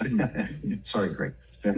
We're happy to do that. And I do believe the advisory committee's report requested a future agenda item on this exact topic. So I think there's other things that need to be brought up and addressed, like the fact that most of the new producers still haven't responded. So we're actually dealing with the best actors out of the previously non-responsive new producers. So we do need to address a new mechanism to reach those new producers, and that might require an adjustment to the rules and regs. So we're happy to brainstorm that and bring that item back at the next meeting. We'll put that on as an agenda item for our next meeting.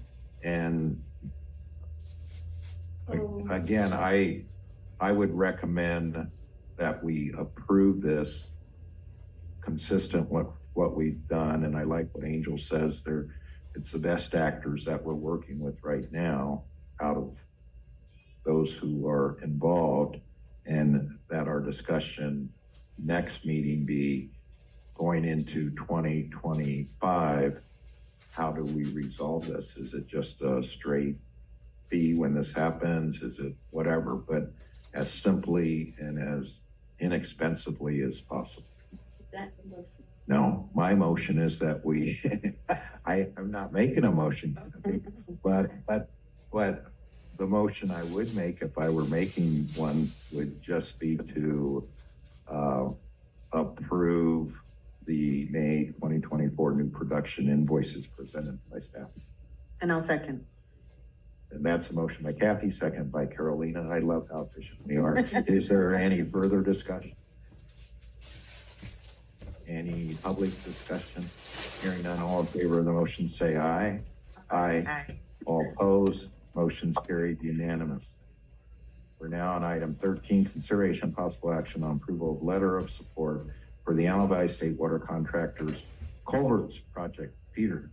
All right, so I'll just briefly introduce.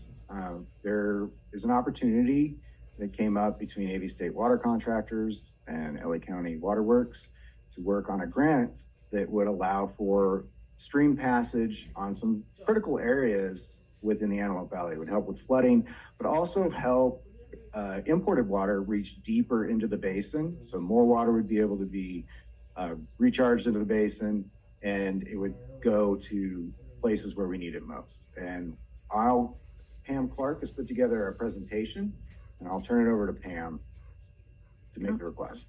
end the presentation. Thanks, Peter. Good morning again, members of the board. On page 115 of your packet, you'll find a staff report for this item. I'll provide a little background on the project, the ask for support being made, and then staff's recommendation. As Peter mentioned, Antelope Valley State Water Contractors Association has been collaborating with the County Public Works to develop and submit applications to the Bureau of Reclamation for 2 federal grant programs. One is the Water Smart Drought Resiliency Program. The other is the Small Storage Program for the Antelope Valley Groundwater Recharge and Roadway Creeks Passage Project. That's a mouthful, but that's also being called the Culverts Project. And so potential funding from those programs would be used to construct culvert installations along West Avenue N in Palmdale, East Palmdale Boulevard in Little Rock, and then East Avenue T and East Avenue S in Pear Blossom. So those culvert installations would be used to support the continued recharge of imported water through the existing Big Rock, Little Rock, and Upper Amargosa Creeks recharge projects. It would do that by reducing flooding on roadways, which has been occurring along those intersections on the proposed culvert locations.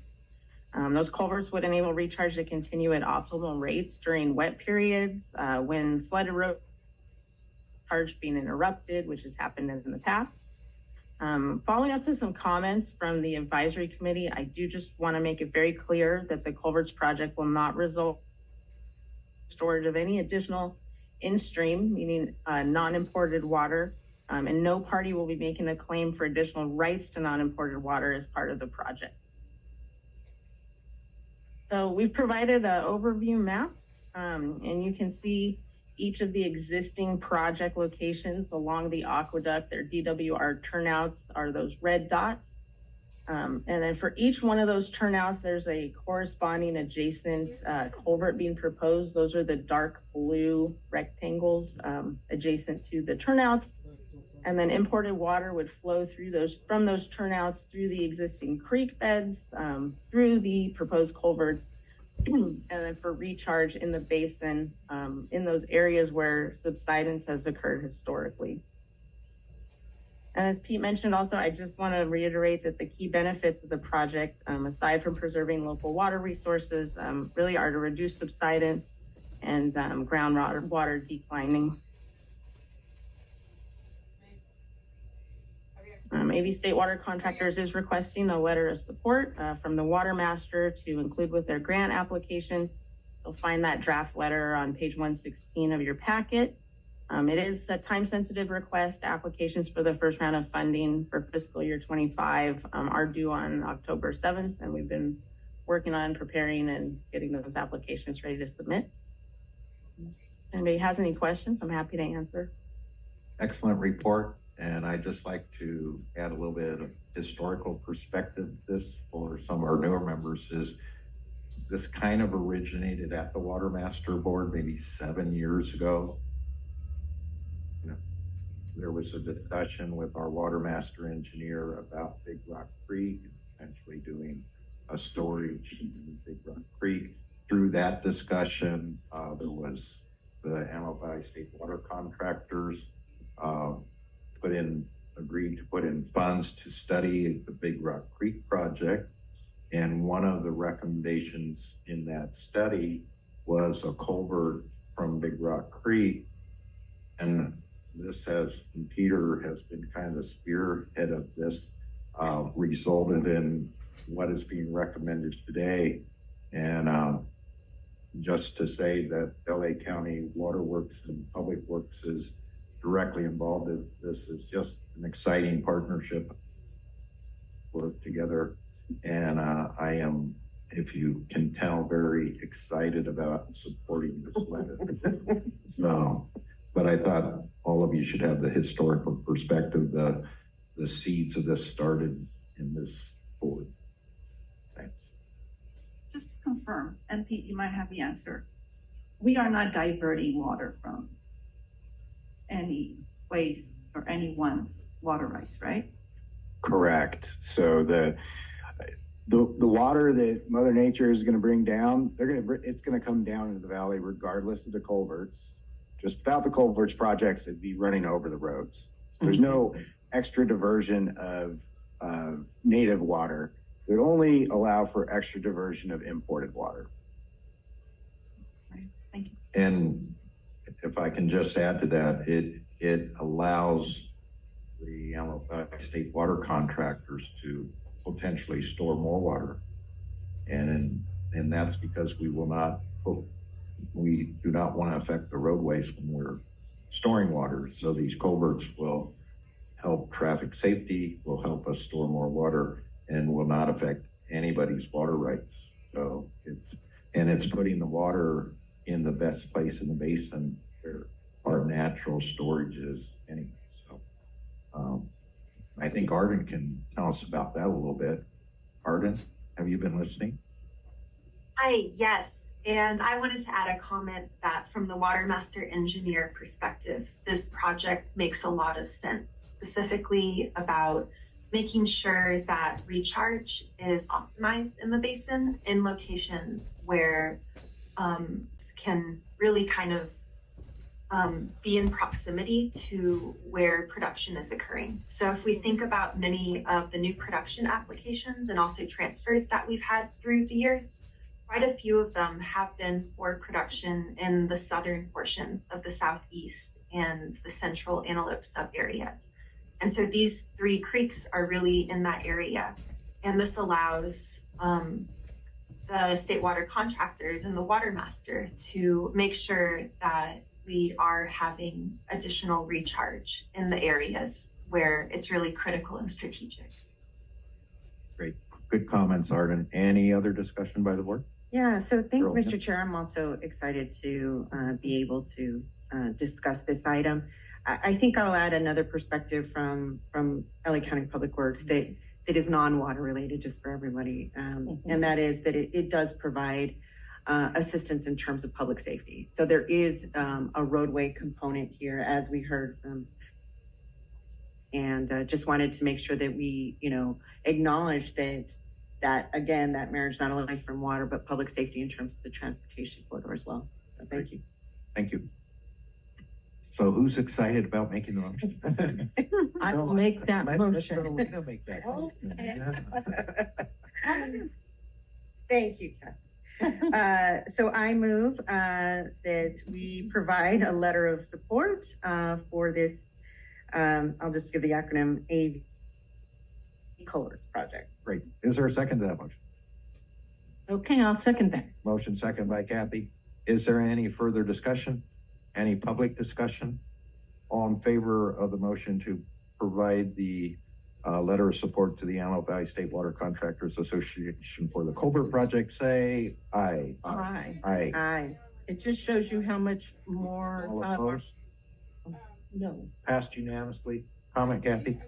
no, just how we are finding ways to work together and put other projects together that will benefit the whole base. And another historical plug, probably would not have happened without the AV Water Master Board coming together and the relationships that have been built up through this board. So there we go. Going on to item 14. Thank you. Consideration possible action on transfer applications. Arden Show. Hi, good morning. So the first application that we have today is a temporary one-time transfer of 728 acre-feet of carryover water. And this is from Calandry Farms to Gene Wheeler Farms. So a little bit of background. Calandry Farms doesn't have a point of extraction identified for these water rights. This was a transfer that was from Calandry Water Company in 2022 as part of a split of rights from Calandry Water to Calandry Farms and also to Caruso Investments from 2022. So in the map in this application, we identified the location of this carryover water as related to Calandry Water Company in the central Antelope sub area. Wheeler Farms does not identify a point of extraction for this application. It's for future use at this time. And so because there's not a point of extraction identified for use, material injury analyses cannot be conducted for this application.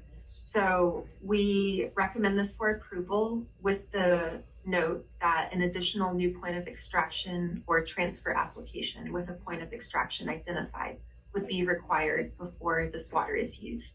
And then this was unanimously recommended for approval by the advisory committee. Are there any questions? Any questions, board? No question. Any questions, public? Hearing none, is there a motion to approve resolution R 2447? Make that motion. Motion made by Derek. Is there a second? Second by Angelique. Is there any discussion? Hearing no discussion, all in favor of the motion to approve resolution R 2447, say aye. Aye. All opposed? Motion's carried unanimously. Brings us on to R 2448. Arden? Thank you. So the second transfer for this month is a temporary one-time transfer of 300 acre-feet of carryover water from Tivoli Investments to Antelope Valley Water Trust. And so Tivoli Investments is the successor to Caruso Investments, which received their production right from that split of rights from Calandry Water Company that I discussed in the last application. So the water is linked to the parcels in the central Antelope sub-area, the same parcels that the water originated in the previous application. And for this application as well, Antelope Valley Water Trust has not identified a point of extraction. So similarly, we could not conduct a material injury analysis and recommend that an additional new point of extraction or transfer application with an identified point of extraction would be required before this water is used. And the advisory committee unanimously recommended this application for approval as well. I'm happy to answer any questions. Any questions, board? Any questions, public? Hearing none, is there a motion to approve resolution R 2448? Approved. Motion made by Kathy. Is there a second? A second. Second by Carolina. Is there any discussion? Hearing no discussion, all in favor of the motion to approve resolution R 2448, say aye. Aye. All opposed? Motion's carried unanimously. Arden, we're on a roll. Go ahead with 15. All right, so the one new production application that we have this month is for Kai Win, and they're asking for 1 acre-foot per year for domestic use for a single family home of about 2,050 square feet with a vegetable garden and a little bit of landscaping, as well as some small animals like chickens and rabbits. And we have begun including in all of the new production applications the reporting requirements. And note that they have the obligation to pay replacement water assessments on all water that is used. And so given the obligation to pay RWAs and also the small volume of production proposed, we found the potential for material injury to be negligible. And the advisory committee unanimously recommended this application for approval.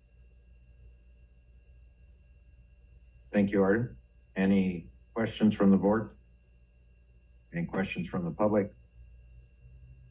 Hearing none, is there a motion to approve resolution R 2449? Motion made by Angelique. Is there a second? Second. Second by Kathy. Is there any discussion? Hearing no discussion, all in favor of the motion to approve resolution R 2449, say aye. Aye. All opposed? Motion's carried unanimously. And I think that completes our Arden show for a short time. And now we're on the Angel show. I can share about this application as well, and then it's the Angel show. Okay, go ahead, Arden. I'm sorry. Oh, no worries. So this is for a new point of extraction for a known small pumper. So Stanley and Kathleen Petrie are small pumpers, and they've been sharing a well with their neighbors. And they're requesting to drill a new well next to their house so that they don't need to continue sharing the existing well with their neighbors. So as known small pumpers, they won't be required to meter their well. And we found the potential for material injury to be negligible. And this was also unanimously recommended for approval by the advisory committee. Okay, thank you. Any questions by the board? Any questions by the public? Hearing none. Is there a motion to approve resolution R 2450 regarding the peak trees application? Approve. Motion made by Kathy. Is there a second? Second by Angelique. Is there any discussion? Hearing no discussion, all in favor of the motion to approve resolution R 2450, say aye. Aye. All opposed? Motion is carried unanimously. We're on item 17, consideration and possible action on monitoring well application. Is that the Angel Show? That's me. Thank Okay, you, Rob. thank you. Okay, this month we have one non-production well application, and the application is for waste management. It starts on page 170 of your agenda packet. The purpose of this well is to monitor groundwater levels on the north side of the Palmdale landfill and to collect small quantities of groundwater for laboratory analysis of constituents. The advisory committee and staff recommend approval of this application. And just as a reminder, monitoring wells are required to pump less than 0.25 acre feet of water per year and do not require material entry. So with that, I can answer any questions that you may have. Excellent. Any questions of Angel? By the board, by the public? Hearing none. Is there a motion to approve resolution R 2451? I'll make that motion. Motion made by Derek, Second. second by Kathy. Is there any discussion? Hearing no discussion, all in favor of the motion to approve resolution R 2451, say aye. Aye. All opposed? Motion's carried unanimously. We're on item 18, consideration possible action on replacement well applications. Angel? Yes. Thank you, Rob. Okay, we have one replacement well application on this month's agenda. It starts on page 188 of the agenda packet. It is for Deborah Minter. She is a known small pumper to the judgment, and she is requesting a replacement well because her current well produces very little water. The proposed well will be drilled less than 300 acre feet from her existing well and will not require material injury. The advisory committee and Watermaster staff both recommend approval of this application. How far will the well be drilled from the other well? It's about a little less than 200 feet. 200 feet. Mm-hmm. Great, thank you. Any questions? Any questions by the public? Hearing none, is there a motion to approve resolution R 2452? Motion by Angelique, second it. I'll second. By Carolina. Is there any further discussion? Hearing no discussion, all in favor of the motion to approve resolution R 2452, say aye. Aye. Aye. All opposed, motion's carried unanimously. We're now on the administrator's report. All right. Next slide, please, Holly. So we have our schedule, our outlook for September through December. Just wanted to highlight a few things. So, depending on the board's direction, we've heard requests from advisory to extend the decision on the candidate for providing administrative services. So that may shift 1 month. Then also would like to point out that at the October meeting, we'll be delivering a draft budget for the board's review, and we'll also be proposing the next administrative assessment. And we'll be setting that special meeting for November, December. So we typically have 11 meetings, and we have one meeting covering November and December, and we'll have to find a special date for that. So can't hurt to look at your calendars now, and we'll be prepared for that in October. We'll also have an item on the new production fee. How do we handle new producers and how do we cover costs administratively? And we'll also bring back that auditor proposal for that 1 year with CJ Brown. So that'll all be coming up in October, just to give you a heads up on that schedule. But that's all I wanted to highlight for the board today, but I'm happy to answer any other questions you might have on that schedule you see. So just clarification on our special meeting. Are we going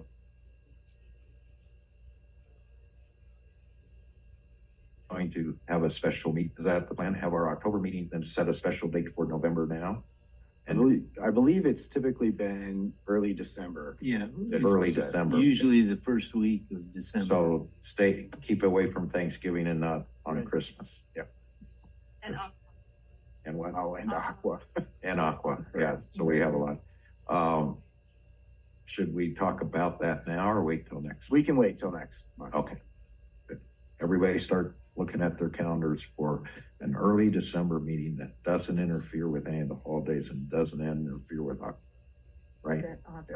Can you help us by just making a few recommendations? We can certainly do that. And maybe send it out to the board ahead of time so we don't spend a lot of time talking about here like we are now. Understood. Okay, thanks. I have a question about that, and that's Sure. just my naivete. When do we set the calendar, or do we do it by calendar year? Do we do it fiscally? So I'm even looking beyond our special meeting into the new year, and just wondering when that calendar would be set. So we have a set. Angel, you want to? Yeah, Carolina. So Watermaster meetings are typically the fourth Wednesday of each month. Okay, so that's That's moving forward. regular. Thank you for that. You're welcome. So even after our October meeting, if you want Angel to send out all for next year proposed, they're not even proposed, they'll actual meetings, unless the board wants to change any of them, that'd give us a head start for 2025. That would be great. Thank you. Okay, good question. Anything else on the administrator's report? No, that's all for my report. Okay, I really like the format you used to do that, and it shows what we're getting done and what needs to be done, so that's excellent. All right, thank you. Thank you. That brings us to the Watermaster Engineers Report, Arden. Thank you. I'm going to share my screen real quickly.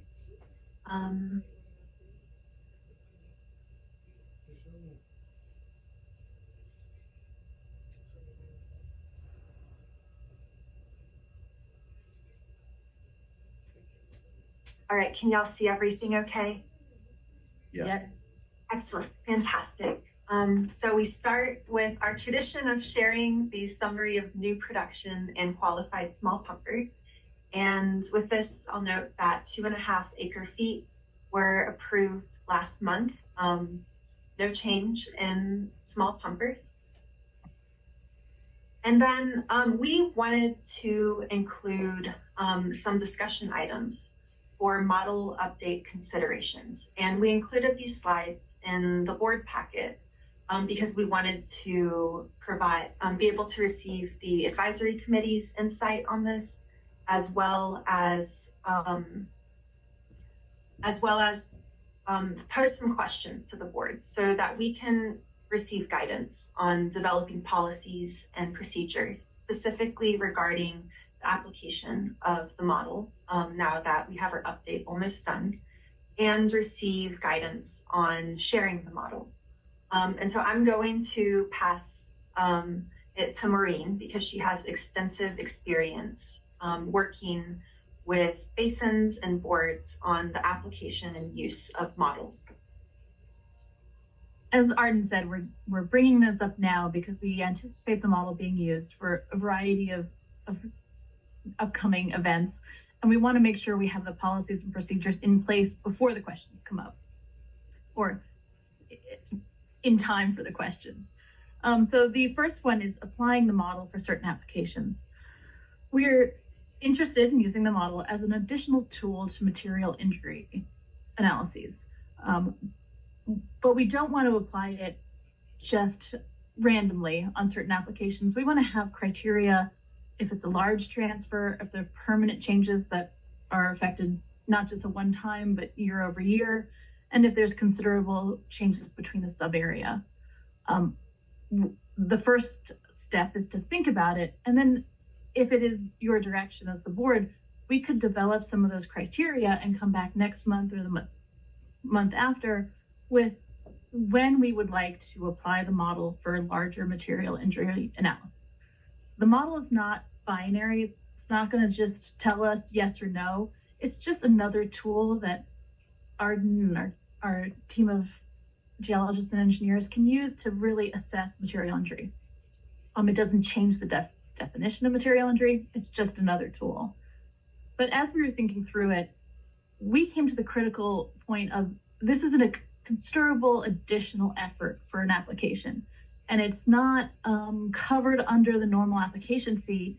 And so we need to identify, is there an additional application type that uses the model as a scenario and therefore should have a different application fee?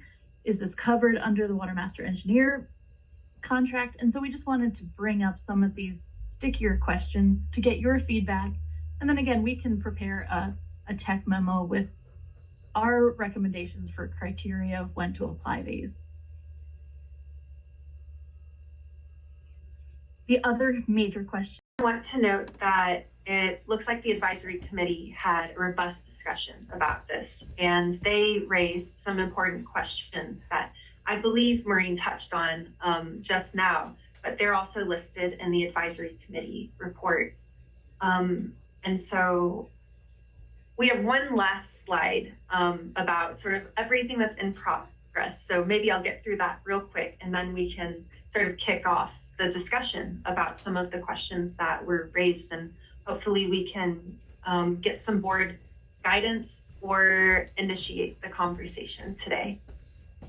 So just the last things we wanted to share is, as Maureen discussed, we're in the last phase of finalizing the model update, and this is a subsidence package that is part of the original USGS model, where essentially in scenarios, it will run through what the impact of the groundwater conditions would have on subsidence in the basin.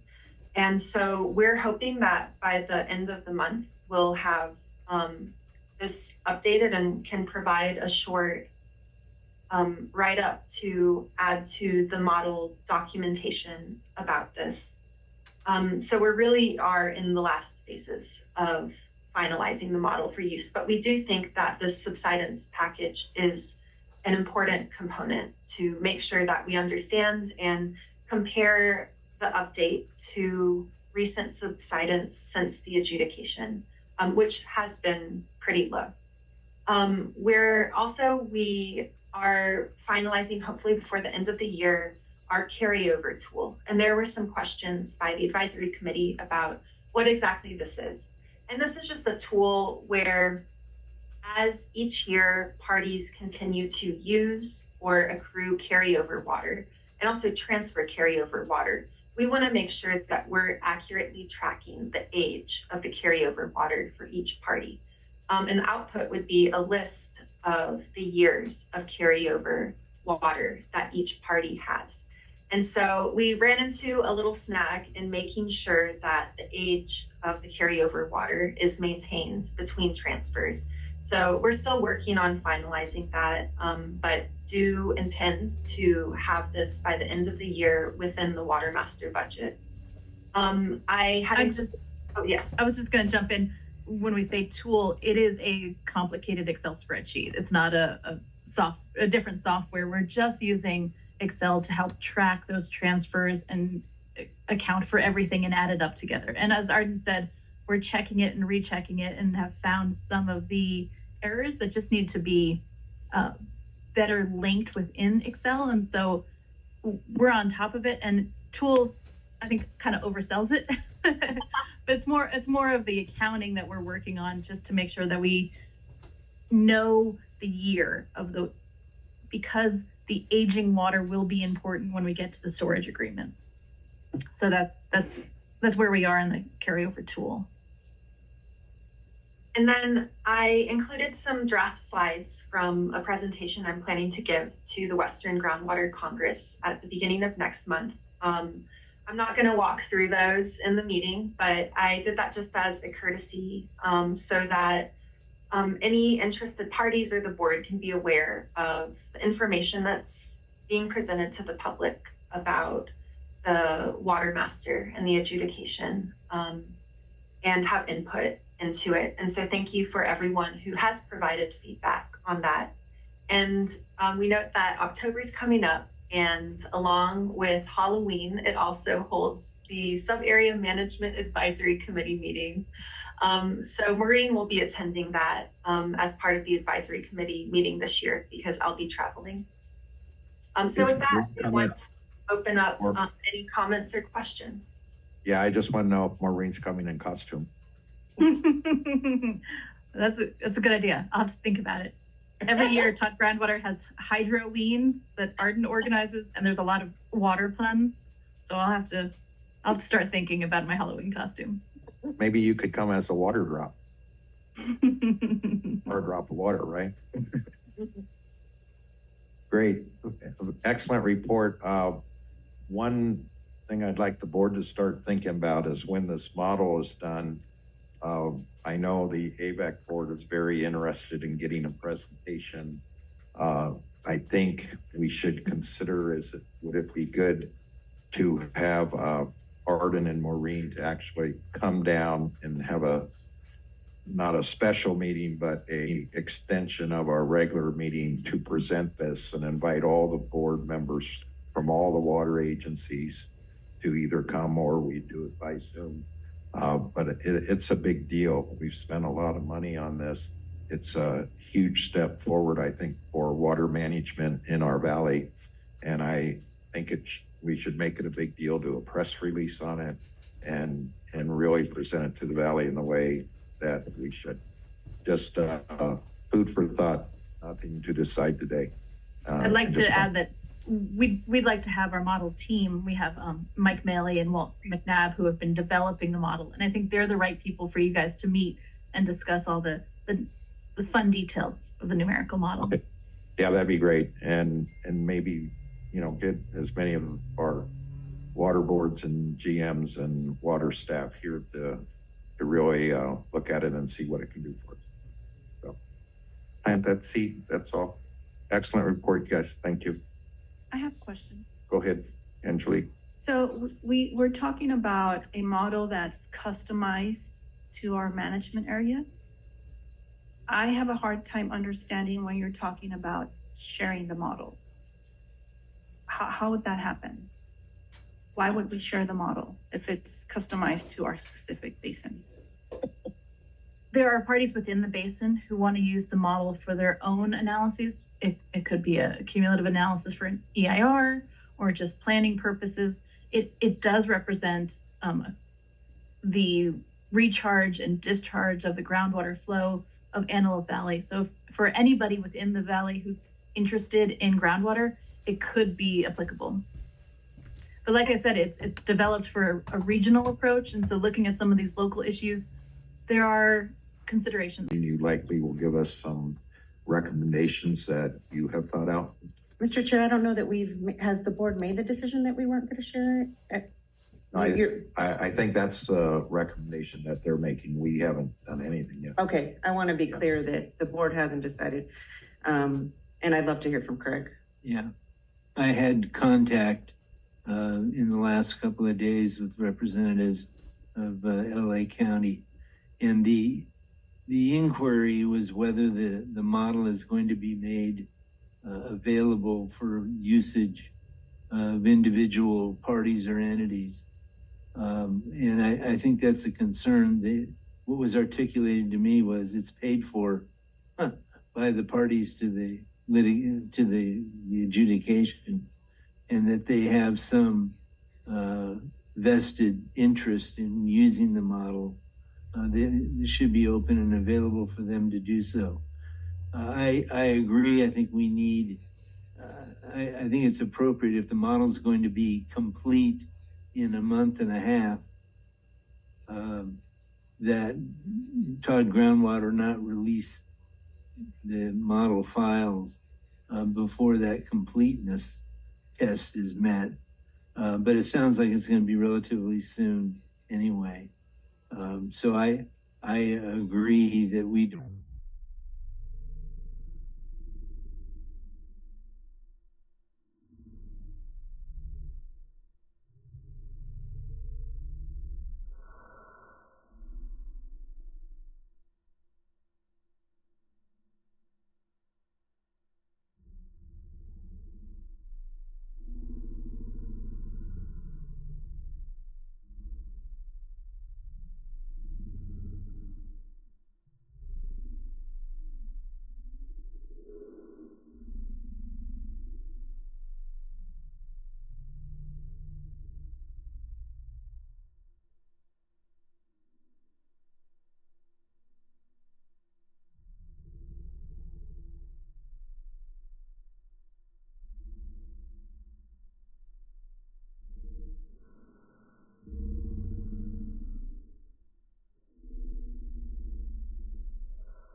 questions. I know that you put it out there, Arden, so I appreciate that. Okay, good discussion. Anything else, Arden, Maureen? Nope, that's all from us. Attorney's report? Covered by the 5 items in closed session. Monday, we had the only court hearing in the last month was the motion to intervene by Copart, which was granted, and staff has been made aware of that. So nothing further to discuss. Great. Thank you, Craig. Board requests for future agenda items. I think obviously we're going to be talking about the model and the items brought up by Arden and Maureen, and the other item we talked about, the audit.